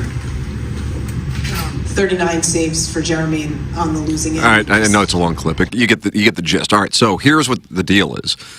Bruins fans who already, I think, aren't super high on Jim Montgomery, which is why I really do believe had the Bruins lost to the Leafs, he would be the Blues head coach right now. I mean, I realize there's no way to prove that, but that is something I feel pretty confident in. And because he would have been available and Doug Armstrong would have moved on that, and I think that's what they were waiting for. I don't think it's a coincidence that Drew Bannister got the job officially after the Bruins advanced to the second round, and now the Bruins are on death's doorstep. But in Boston, they are really pissed at Montgomery for not going bat crap following last night's game. You heard the tone there. The tone was certainly pretty calm. And so what Bruins fans are saying is we want Craig Baruby. We want Craig Baruby's fire like you saw in 2019, which was, of course, against the Bruins in the Stanley Cup final. So Craig Baruby, which I have to be honest with you, I kind of forgot about this. But Craig Baruby, who was certainly super calm after the hand pass game with the Sharks, was openly critical of the officiating after the Blues fell behind 2-1 in the Stanley Cup final against the Bruins. And this was after the first Stanley Cup final game in St. Louis, Game 3. I don't agree with all the calls. We were the least penalized team in the league in the first 3 rounds. Now, all of a sudden, we've taken 17 penalties in one series. We were the least penalized team in the playoffs coming into this round. Now, all these penalties. And then, as things went on, the Blues certainly got to see some things to their benefit from an officiating standpoint. He said, we don't feel like it was a 7-2 game. The Blues lost that game 7-2, Game 3. I mean, it was. But listen, our team is confident. That game last night, it's a hard one to evaluate. The penalties, they get 4 power plays, goals out of it, just 5 on 5. I didn't think we were bad in the game. But, the game gets out of reach. And so what Bruins fans are saying is we may have lost the Stanley Cup final in 2019 because Baruby was public in his criticism of the officiating, and they would have liked to have seen Montgomery do the same thing. And I'm still not 100% sold that Jim Montgomery is coaching the Bruins in 2024, 2025. I'd say it's likely, but I'm not 100% on it. And Craig Baruby is still out there. Baruby interviewed with the Leafs, and he could be out there, still this week, if and when the Bruins are eliminated as that series goes back to Sunrise, Florida. So there it is. He has to be the most sought-after coach on the market right now, I would think. But it's a good thing the Blues don't have him. I wish the Blues still had him. Everybody here loved him. Was there anybody who didn't like Craig Berube? Anybody at all? I never ran into anybody who did. He looked like he'd be a big jerk and a mean guy. He wasn't at all. People loved him. The way he handled the players and the press and everything about him, people loved. I'm trying to think of a local coach that I liked more than him ever. Yeah. I mean, granted, he brought the first cup to St. Louis, so it might be biased, but I mean, I loved his demeanor. I loved his tough attitude. I loved how candid he was on some of these comments, and so yeah, I mean that was a firing that I took exception to. I was very upset. I know the Blues were kind of in the cellar when it happened, but I don't think it was his fault by any means. No. What surprised you more? Jackson and I were talking about this on Balloon Party. Craig Berube's firing or Ali Marmol's extension? Berube's firing. Really? Yeah, I would say. I thought the Marmol extension was one of stunning. the most stunning pieces of news I can recall in my 25, you call them Hall of Fame years. I have not said that. And I guess you're right. But what about you, James? Well, I'm a results-oriented guy, so I would absolutely say the more stunning one was Ali Marmol. I mean, it's been a train wreck, and that was a weird timing for it. It was so bizarre. And by the way, I'm not saying I agree with the Berube firing. I was surprised by it. Both were super surprising. But the Marmol thing, says, well, what are you doing? And here's Mozeliak yesterday on KMOX talking about, certainly not giving him a big endorsement. And less than 2 months ago, you gave him an extension. I mean, what in the hell are they doing? Well, he was worried about that slow start. That's what he said at the time, anyway. Right, and all the competition for him that'd be out there if he hit the open market. Yeah. Do you guys like that rule where if you challenge and you are not successful, that the other team goes on a power play? Yeah. You do? There has to be some penalty, otherwise they challenge all the time. I get it. Well, the NFL, you limit it to 2, right? I mean, that building was so deflated, giving up that 2-0 lead, and that goal just absolutely took the sails out of it. And then they get a power play, right? It's just brutal. Not that I have a lot of sympathy for the Boston fans. No, it's hard to. No. They're kind of a They had a run that'll hard-edged be group. unlike any city ever with those championships they had. Yeah. Well, it might not be over. Jackson's got the Celtics in the office pool. I do. Well, he's coming out of the East. Oh, you think they're going to run into the Ant-Man? I'm just nervous how they guard the pick and roll. It's just, So are you nervous how the... I haven't thought of it's so haphazard. They got to have an actual plan. I don't think any city I'll digress. has had all of its sports teams be so competitive as Boston. No. Right. Over the last 20 years, anyway. But isn't that coming off the heels? Well, I guess the Celtics, that would be pretty impossible. But like the Red Sox were historically terrible for like 80 years. Well, competitive, not terrible. Man, they weren't terrible. They just couldn't get past the Yankees.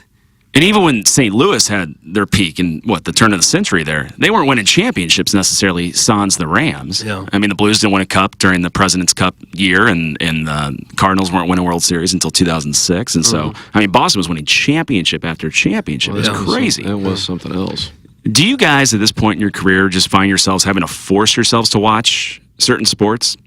Cardinals. Yeah. But I mean, but the Cardinals is rooted in how ridiculous it is to watch the games. That's the source of frustration for me. I absolutely like watching hockey more than I like watching baseball at this moment, which is so weird because it used to be the inverse for me, certainly growing up. College football I could watch any moment, anytime. NFL to a lesser extent. The thing that's really disappointing for me is my lack of interest in baseball. That's my own thing, and that's a baseball junkie. That's from me. Yes, absolutely. I mean, a lot. That's a problem. They really don't like when I talk about this on Balloon Party. I don't know why that is, but whatever. I don't catch as much hell on TMA about it. I hate the baseball postseason format. I hate it. I hate how the thing that I thought was so sacred with baseball, even though it was ridiculously and still is ridiculously long, but is the value of the regular season. That if you survive that marathon, you are on the precipice of a championship. And now it's just like the Stanley Cup playoffs and the NBA playoffs. It's just like, all right, we're going to get in, and then it's just let's dick around for a best of 3. It's just like, okay. For me, that's a big issue because the Cardinals can have a great regular season, and they did in 2022. I mean, that wasn't 10 years ago. That was less than 2 when they won the division and were a 90-plus win team, a very good team as well. And it's like, okay, well, they lost back-to-back games, season's over. And now the season is painted as being a failure because they lost to Aaron Nola and Zach Wheeler. I mean, that's a tough way to go. And I just feel like baseball's devalued the postseason. And that, I think, is a big issue for me. I think for more fans, with regard to baseball, I think it might be the pace bores them. Yeah. Especially for younger people. Certainly locally, it's how bad the team is. But for me, I'm irritated by the playoff format after what is, by 2x at a minimum, the longest regular season. Well, to play devil's advocate, college football, for instance, now with the new playoff format, I mean, if Mizzou loses at A&M first week of October, the season's not over. I mean, they certainly have something to play for. If hypothetically the Cubs were 10 games up, but the Cardinals were still having a good season and they're in that wild card race, at least your interest level's still there. Sure. I'm good in with, the 80s. I'm good with a wild card. I mean, yeah. I'm good with a wild card. Okay, gotcha. I'm good with a wild card. I'm not good with 6 teams and a best-of-3 series and also buys in baseball, which have historically been problematic for the team that gets the quote-unquote reward. I think they've really effed this thing up. And, I realize it's super small sample size, but the 2 6 seeds from the National League have both been the ones representing the league in the World Series. The 6th best team. Yeah. And it's just kind of going along. And the 1 and 2 seeds, get the buys, but that's not a great thing in baseball for whatever reason. College football, you have a 12-game season. And that's a much, obviously, different thing than a 162-game season. So I have no problem with the expansion in college football. It's the baseball one. It's specific to the game of baseball. That's where my lack of interest, I think, really stems from. It really It's like, okay, I'll start watching in September, and if they're in the mix, then they get in the playoffs, and then we just have the NCAA tournament and a bunch of guys just, it doesn't captivate me. And things change, and that's fine. And if other people enjoy it, God bless. I don't really hear many people complain about it outside of myself, actually. But for me, it has reduced my interest substantially. I get that. So if there was zero rooting interest, what sport gets you the most excited? Golf or college football. Yeah. Well, how about you, Doug? Stanley Cup playoffs. Right. Stanley Cup playoffs. If you're talking about a regular season, I take or leave the NHL's regular season. I guess now it's college football and baseball still. So you can just watch a random baseball game and enjoy the heck out of it? Cardinals. Oh, okay. I was talking no rooting interest, though. I'm not going to watch the White Sox in Tampa Bay.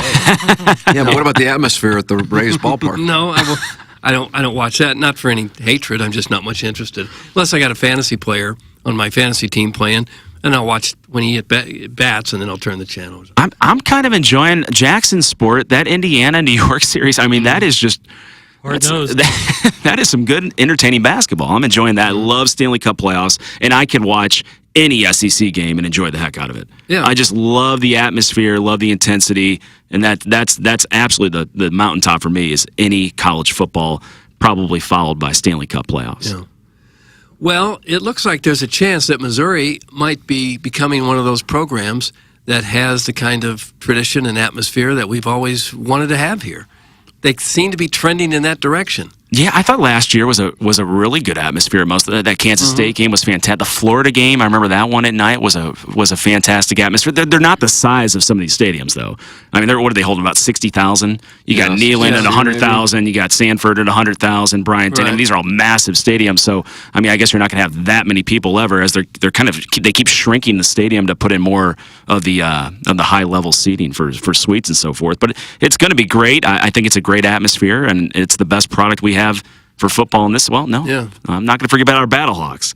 That's right. Yeah, and that's up there too. But at least at a time when we missed out on the NFL, we don't have an NFL team now. At least we have a good college football team. Amen. To pull for and follow every week. Absolutely. That's why I was a huge Rams fan. I mean, I don't know if I missed a game for about a 10-year stretch, which is sad because there's some bad products on the field. But I just love the NFL, and I love football. And now that that's gone, I have zero rooting interest for any team. And so I got all my eggs in the Mizzou basket. Yeah. And this is their 2008 year. Is it going to be better than 2008? Let's certainly hope so. But this is the same kind of energy going into that year, coming off a very surprising high mark season that they had.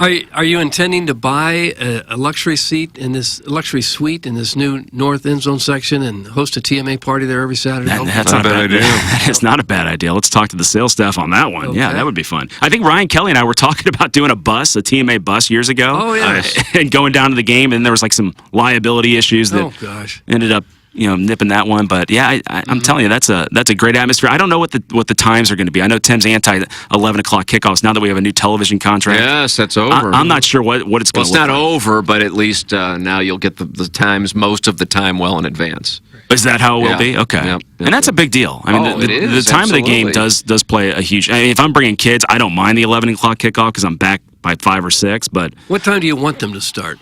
I think 2 or 3. 2 is my sweet spot. Yeah. 2 is the best. 2 is the best for tailgating. You don't want the night games? Well, if you're driving back, I mean, you're not getting home till midnight. Yeah, night games are cool, but like for the all-encompassing, 2 o'clock just works.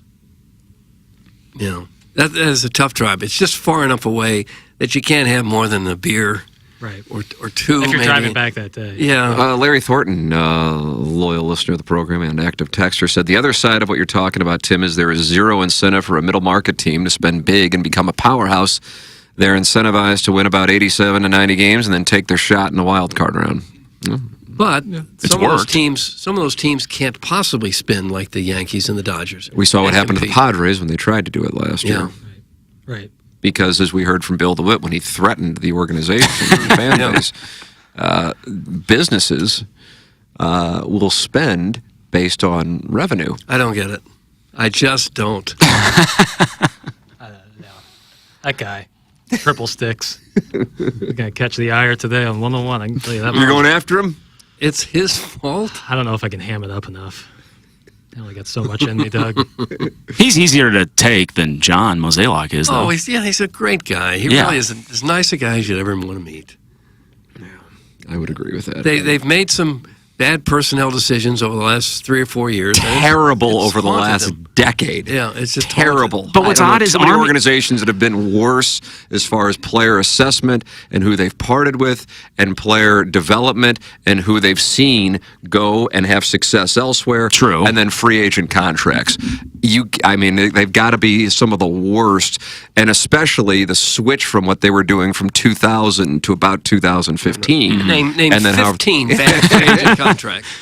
And then you don't see penalties for it outside of Mike Schilt for disagreeing with the handling of the situation with the Rosarena, and I think that was the impetus for what wound up happening 2 years later. But what's so odd is Army, I think, has had some really bad personnel decisions as well. But the way he communicates, as you mentioned many times, it's more appealing to the fan base than the way Mozeliak communicates. Yeah. I mean, it wasn't the Pietrangelo issue. I know we're living 5 years now. It wasn't the issue that they didn't want to give him a no trade. Non-movement clause. No movement. Which is don't like half our defense have no trades right now? But it's not a non-movement. And not what's the difference? The difference between a non-movement. Let me make sure I get it right. Oh, sorry. No, there's something about that chair and asking for. I don't have my laptop. Sorry. Yeah. Let's see. No movement clause means a player cannot be traded, placed on waivers, or assigned to the minors without his consent. No trade means a player just can't be traded. So it's about the same thing with the player. Pietrangelo wasn't going to be assigned, you know. Well, I mean, you're signing a guy, and at that stage in his career to a 7-year deal. Is that what he got from Vegas? I believe that's what it wound up being. Yeah. Well, I think it got sideways, and I think by the time that he actually hit free agency, both parties knew it wasn't going to happen. That's my understanding. This is not from Pietrangelo, an agent, the Blues, or anything like that. That's my sense, is that there was real frustration. Hey, I'm the one who brought, I was the captain of the team. Right. That brought the first cup to St. Louis. I want to be here, too, on top of it. And you're not going to, I realize you don't like him. I realize you don't do it. But make an exception. I obviously delivered. I want to be here.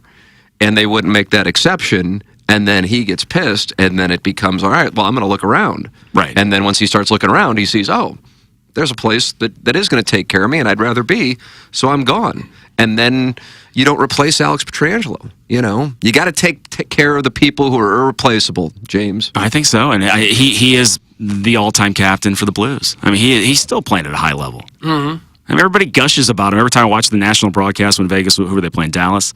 I mean, they're just gushing about Pietrangelo's play. Right. And to think you could replace him with Torrey Krug. And I think that was an emotional thing, too. No movement also means they can't leave him unprotected in an expansion draft. I should include that. A couple people text that in. Yeah. And this is just this is kind of the theme of the show. Harrison's brother Master writes, yes, Tim is right. And Doug, you've always said that should be the name of the show. Just yes, Lemming. Tim is right. Are you guys taking a quick little QFTA? Sure, absolutely. sure. So I struggle with gift giving. Yesterday was Mother's Day. I'm not a good gift giver. My wife's a great gift giver. Boy, I got the exact same thing going. I feel like it's a flaw. Like, do I not care enough? No, it's just I'm not creative. It's just not my thing. What was the last gift that you gave that you were really excited to give? Look at you. Oh, look This at is James you. Carlton. Well, you know what? Ed Herman sets the bar so high. I come in here with nothing to talk about. I have no philosophical background. I got nothing to add. So I gotta bring some questions for you guys that actually have some things to add. I gave a gift of a new car once. Well, that gets expensive. Like the commercials. Wow. Yeah. To Jody? For Christmas. Well, Did you have the bow on there? Were you in like the Lexus commercial? Look at you. Look Bow at on this the guy, windshield. Ball So Hard University. How about that? Well, that's going to be tough to top. Yeah, that was 30 years ago. It's pretty expensive. You can't do that more than maybe once in a lifetime. That TV money back in the 80s and 90s was legit. Yeah, more than I can spend. In 2017, see, that's the thing. My wife and her parents also, I think it's something that she's inherited. She is a wonderful, truly, like it puts me to shame with how great her gifts are, how thoughtful they are. Right. And then once a decade or so, I'll come up with one. But in 2017, after our son was born, and if you've listened to this show for a while, we had issues. We're told we couldn't have children, and now we wound up having two naturally.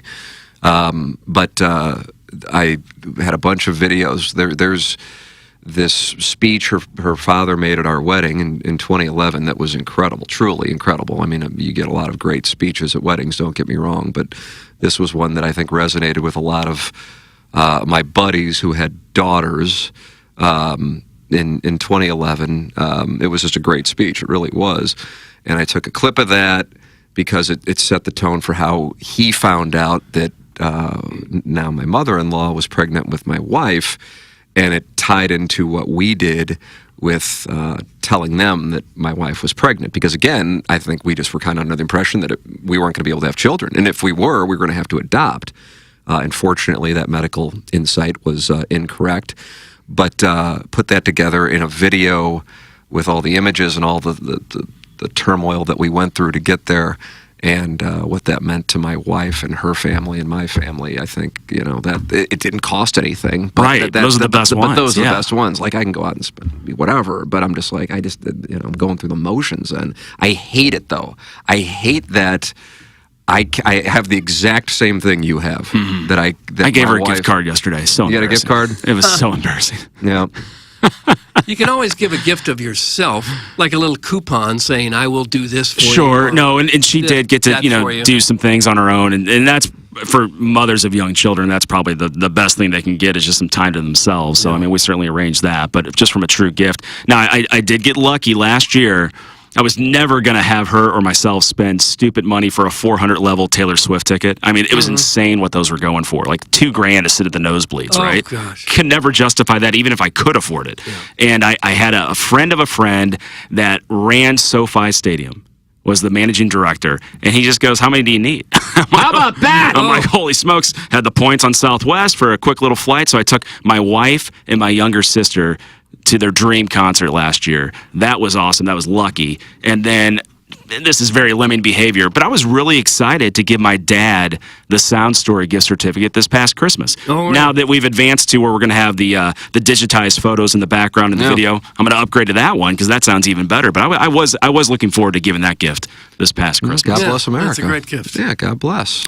And where was this gift certificate? Chick-fil-A that you gave her? It's Vitality Spa, who happens to be the business right next door to me. So you can tell there's so much thought put into it.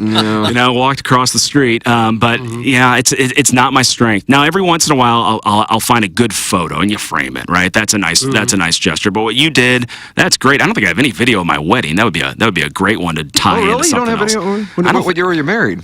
2016, so not that terrible. They didn't have video back then. Hey, we paid for a lot of it ourselves, budget constraints there. But yeah, so that was. I'd be curious if the listeners have any. Oh, Jackson, when did you hear you? When's the last gift you were really excited to give? This is a man in love too. Well, yeah. Big experience gifter. Yep. Like gifting stuff that's less material and more like an experience that you and the person you're giving it to can enjoy together. Because not only do you get like the rush of the cool gift of an experience like that, but then you get to go enjoy the time together, and it's like almost like a double gift. That's right. I love it. So experience over materials, but there's sometimes material gifts are good. Yeah, I'm pro experience. Like a sweater. Yeah, a handwritten card with every gift. Handwritten card. Yeah, that's a good play. Handwritten card. So is this experience like a Memphis Grizzlies game? That'd be a great experience. That's a great experience. You're gifting me, NBA, preferably on the hardwood, feet on the floor kind of thing. Could it be a gateway Grizzly game to save another buck or two? No, thank you. What's the return policy on that? Oh, no. No offense. Hey, guys, I'm a terrible gift giver, too, but yesterday I gave the best gift, and it keeps on giving. A Sibian from Southside Sibian, S3. It occupies a prominent place in our house next to the hearth. It's some big tuft. Isn't that nice? Darn him. Southside Sibian. It's not a new great sponsor? Gift. It's not a good gift. Southside Sibian. SS3. I think it's the number 3 series. I wonder if we get a T-shirt Southside Sibian. Yeah. Like a fake address or something. I don't mind that. That's not a bad idea. Yeah. James, always wonderful to see you. Thank you so much for dropping by. There he is. That's James Carlton of the Carlton State Farm Insurance Agency. He comes loaded he does his own QFTA right here on the program. Fabulous little segment. Carlton Insurance.net. Schaefer Door Company is the sponsor of our 9 o'clock hour here on TMA. I'm having lunch with Schaefer Door Company today. Oh, are you really? I sure am. It's Schaefer Door, SCH. AEFERDOOR.com. And they set up a number specific for TMA listeners to call or text 636-782-3608. That will get you the quickest response time. They service all kinds of garage doors for service and new installations. And they set aside Monday morning standby service for those doors that break over the weekend. They service commercial doors as well. If you run a business or a warehouse with big, tall doors, Schaefer is experienced in these types of jobs. It's Schaefer Door Company. Schaefer Door is a Clopay Master authorized dealer. Go to schaeferdor.com or call 636-782-3608. You can text it as well, 636-782-3608, schaeferdor.com, SCHAEFER, door.com, schaeferdor.com. Jackson, tell me about Mark Hanna. Do it. I love working with Mark Hanna. I love talking to Mark Hanna, and that's exactly what you'll do when you work with a financial advisor. You'll have conversations. You'll start with a conversation, kind of discussing where you are in life and where you want to be in life, and from there, Mark Hanna will help you create a plan that works best for you, and then if you have to change that plan, let's say you have your first child, let's say you get married, a big number of things that can happen in your life that will make you change your financial future. You get on the phone with Mark Hanna. His messaging is what separates him from competition, the way he conveys himself to his clients. That is a big reason why Mark Hanna is so successful. But he would tell you firsthand, just work with a financial advisor. It's so important to have somebody in your corner. Call Mark Hanna today. Yeah, 314-889-0503 or go online at evergreenstl.com. Mark Hanna. Evergreen Wealth Strategies. Transform your story at Illinois Recovery Center. At Illinois Recovery Center, the team believes in the strength of every individual's journey to recovery. Whether you're taking the first step or continuing your path, the IRC's dedicated team's here to support you. Why choose Illinois Recovery Center? They have a holistic healing approach, expert care and guidance, safe and welcoming environment, tailored programs for lasting recovery, and top-notch facility and accommodation. Discover the path to lasting recovery and renewal at Illinois Recovery Center, where compassionate support meets personalized care for your unique journey. The IRC builds the unwavering determination to thrive beyond the shadows of the past. Call 888-472-9559 or visit IllinoisRecoveryCenter.com. Design Air Heating and Cooling email today coming your way at approximately, I'd say 5 minutes. I don't know. Jackson and I are going to go down a hallway after that. We'll be fine. We've been doing it now for about 30 months. Yeah, they won't be happy. Jackson, what's coming up? Doug needs to know. Today will be the Little Piddles weekend wrap-up. Oh, for heaven's sakes. The Wow. weekend wrap-up. All right. Nice. What's wrong with that? Well, it just seems so pedestrian. What would you prefer? How about here's what's coming up on this big Monday. Nice, I like that. So your lead should be today, moving forward. Not here's what happened yesterday. Anyone who wants to know what happened yesterday, was interested in it, already knows. So what has happened today that is of You talk any about note? this series coming up with the Angels. And like preview, Get 'em ready. like Get preview. people ready. Yes. What do we do on this show? We broke down the Cardinals. We broke down the Doggies. We broke down the Battle Hawks. That was yesterday. Why did we talk about it on this show? Yeah. Well, exactly. We broke it down. It stays broken down. Doesn't need to be done again. It's kind of crazy. You worked in TV for 40 years and you have no idea what you're doing. Clip that off. Gosh. You talk about that cicada you saw yesterday. I got that speech many times doing a 6 o'clock sportscast talking about what happened last night to the Cardinals. Said, no. You talk about what's coming up tonight, then you can go to what happened last night, but you don't lead with what happened yesterday. So you want me to just like read the time in which they're playing today?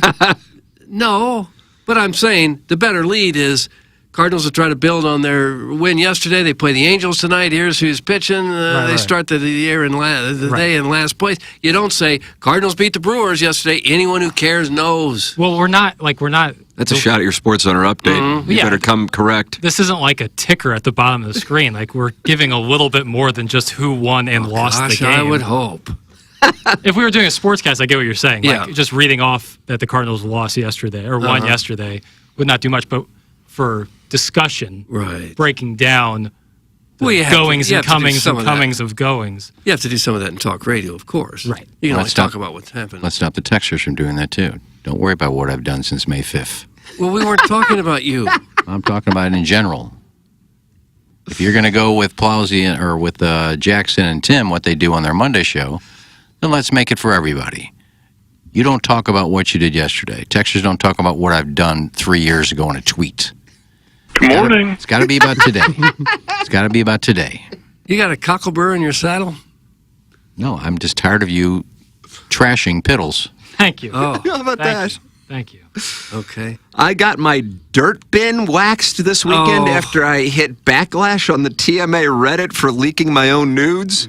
Now my hole is a little itchy, scratchy.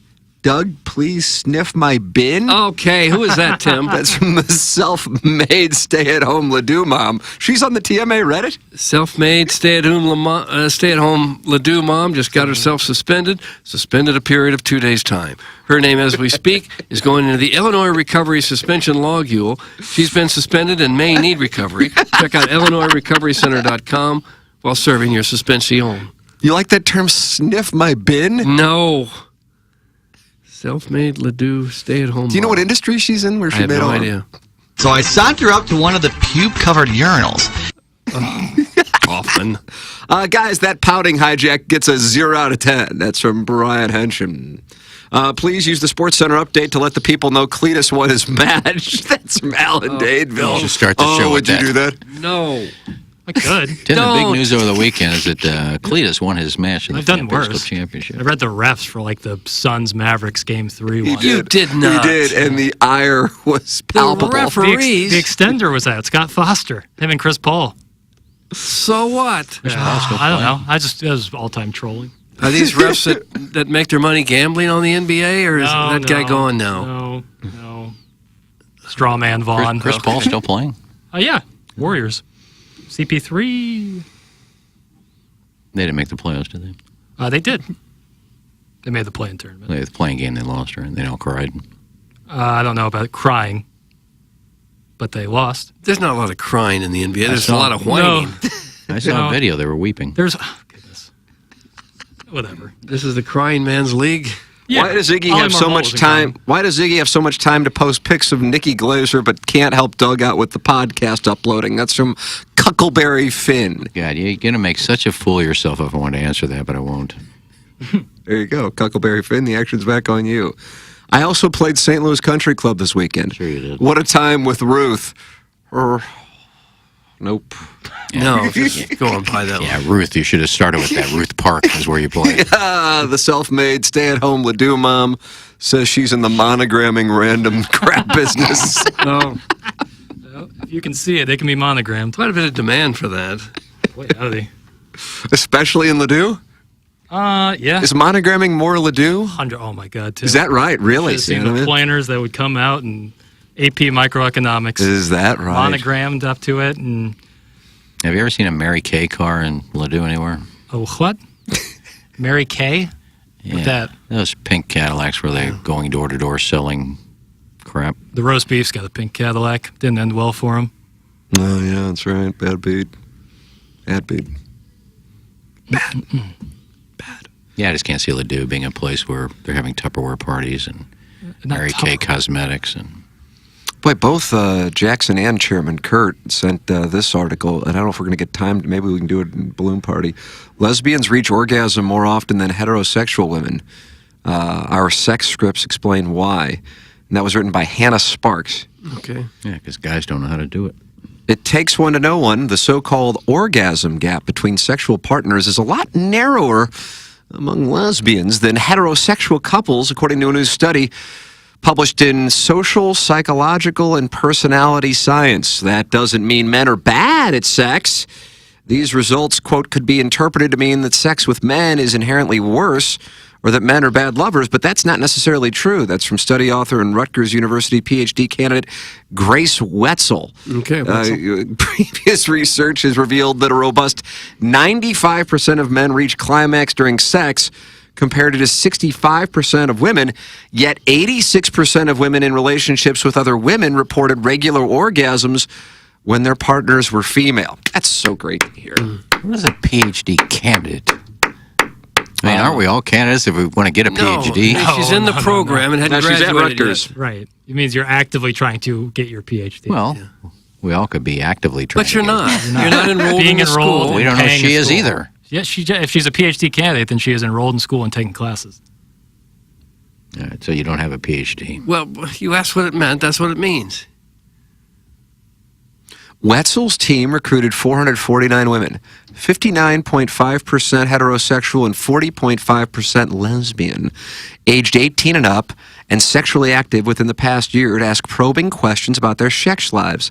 Regardless of their orientation, women valued the ability to achieve orgasm with their partners and desired similar experiences during sex.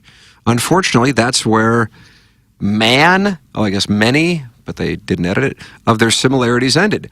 Lesbians reported receiving more clitoral stimulation during sex. Yeah, they know where it's at. The key to unlocking the orgasm for many, if not most women. They also had higher expectations for regularly reaching climax than women who have sex with men and put in more work to get there. The findings support the idea that lesbians are more proactive about orgasming because they've come to expect that from their partners, whereas regularly disappointed heterosexual women were more likely to be discouraged by their lack of success. Quote, women experience and expect more clitoral stimulation when they have sex with other women than when they have sex with men, which helps to explain the orgasm gap between these two groups of women. That's from Wetzel. Did lesbians really scissor? Oh, it's pretty simple. I mean, girls know where it's at. They know there's really one thing they're doing with each other. Guys don't care. They just get in there and can't wait to get done. Is that where you're rubbing your lady butts together? Hey! I mean, it's pretty simple. Well, I guess women kind of know what they want. Nonetheless, if you're heterosexual, it doesn't really matter to you, does it? No, yeah, but like during sundress season, and then you realize her skin is soft like yours, you become curious, and now maybe you hear this article and you're like, maybe I should become even more curious this weekend at Wheelhouse. She's a frisky lesbo. Okay, Jay. We'll have more on it on Balloon Party. It's part of the Little Piddles weekend wrap-up. We'll explore that further. We get Janie lesbian on tomorrow. It's the final quick hitter at the end. How do you explain Wetzel's positive note before Matthew Liberatore takes the bump? Yeah, Doug, should be a Jim There's your Bandy lead. tonight. Libby on the mound? Liberatore on the mound tonight. Can he keep the Cardinals rolling? Hello, Libby. There's your lead. Well, the last time they played a team that was worse than them, they lost 2 out of 3. Yeah. Oh, those Pale-Hos have been on a heater ever since, though. They're up to 12 wins now, Doug. That's almost what the Cardinals had, isn't it? It is. Not too far. I think the Marlins are the worst team in baseball. Yeah. Memory serves. All right, ladies and gentlemen, it's time for the Designer Heating and Cooling email of the day. Hey, guys, company man Strode is off to a rip-roaring start after he got his little tushy spanked by management last Thursday. Ken's first attempt at picking up the smallest amount of Plowsy's slack was uploading the 8 o'clock hour podcast in the 9 o'clock hour spot on Friday.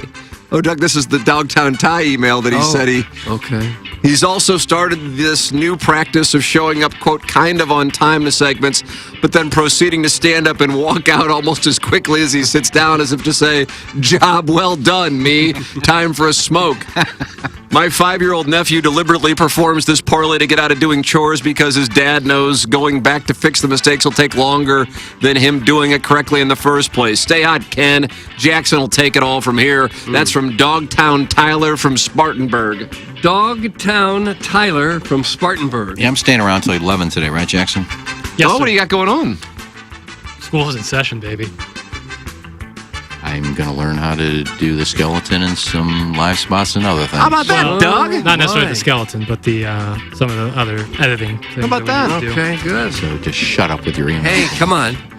My wife and I decided to try having sex using TMA phrases. This is only the second time in 20 years we have been intimate, and I am happy to say it's rekindled our relationship. Yeah.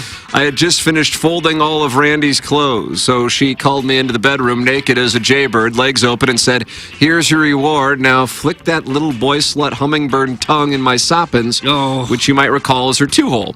She later instructed me to take out my little nubbin, and as I exposed my tiny anteater in her best J Jr. voice, she exclaimed, "Clip that off." That almost got me there, but what finally got me to pop was when she did her learn, "That's a cock" drop as her boyfriend Randy brought her to climax from behind. Thanks again, boys. Got a scoot. That's from Doug's Microphone Shadow. Doug's Microphone Shadow.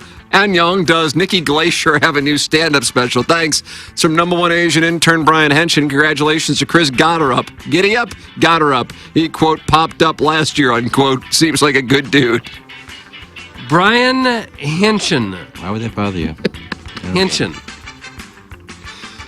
You guys covered it all today, but I had hoped for an Aurora Borealis breakdown, maybe tomorrow during the time when you would have been discussing Mr. Strode's laptop without Apple downloaded and specialized Los Only Boys CD because he will have again forgotten to bring them into the studio. I love when you tackle astronomy and physics. That's from Shooter McGavin, the Vice President of MasterCard Workers to Save the Blue Jays. Shooter McGavin trying to save the Blue Jays. Oftentimes, TMA focuses on stepdads and fathers-in-law because people love lumpy dad bods with hernia scars and hairy belly buttons. Oh. But I'd like to focus on a group that we seem to neglect. The mother-in-law. My wife's mom came over to our house after Mother's Day brunch, and things were going great at first. We were hanging out while the kids frolicked in the backyard. It's like a Norman Rockwell portrait. But all of a sudden, my wife's mother excused herself to the restroom. I didn't think too much of it, but 10 minutes turned into 30 minutes, and at the 1 hour mark, she had still not returned, and I knew that we had a serious problem. Was my mother-in-law really destroying my bathroom? Did she have the audacity to drop a steamy brown package at my home base? Sadly, I heard the most dreaded words described, imaginable, when my wife whispered, "I think my mom clogged the crapper." Oh. Talk about an unwelcome Mother's Day surprise. I entered the restroom to find something worse than the tallest Lime totem pole. I was face to face with a mountain of old lady mud. Okay, that's enough. The remnants of the beautiful brunch that Grandma had enjoyed mere hours before now lingering in the porcelain, and somehow it was my job to clean it up. Oh. So I'm not going to be much good to you today. No. Doug, that's a JV golf coach. Gosh. Tough spot. JV golf coach in a tough spot. Let's say you went to Yale and you're the president of your dad's professional baseball team, and for the first 15 years of your dad's ownership tenure, you aspired to win the World Series. But then after you won your second World Series, you started resting on your laurels and hired a guy living with his in-laws and working in AM radio to be your manager, and in doing so, probably left another World Series title on the table. And then you replaced him with a guy whose name nobody could spell, but he was relatable. And more importantly, he won 90 games in each of the 2 full seasons he was in charge. And then he was fired for quote-unquote philosophical differences, and you replaced him with some underqualified 35-year-old with zero charisma. And then following the team's worst season in 34 years, you rewarded him with a contract extension. I mean, Doug, as you read it, it is a little alarming. Yeah, it is strange. God, the contract extension. I mean, what in That's what's got you. I'm still just like, what in hell? And now, when the team is again languishing in last place and attendance is down, you respond by laughing at fans' quote illogical reasoning, refer to the team as a revenue machine, and talk down to the fans without taking any accountability for the boring, mediocre product on the field that's causing them to stay home. He's a nice guy. I don't give an S. Oh. Good father. F you. Go home and play with your kids. Gosh. I appreciate all what the DeWitt ownership group did in making the old Busch Stadium great again, consistently putting an entertaining product on the field and swinging for the fences in terms of competing for the World Series, right up until they started playing it safe and taking their revenue machine for granted. The playoffs may be a crapshoot, but World Series winners are typically managed by someone for whom it's not their first rodeo.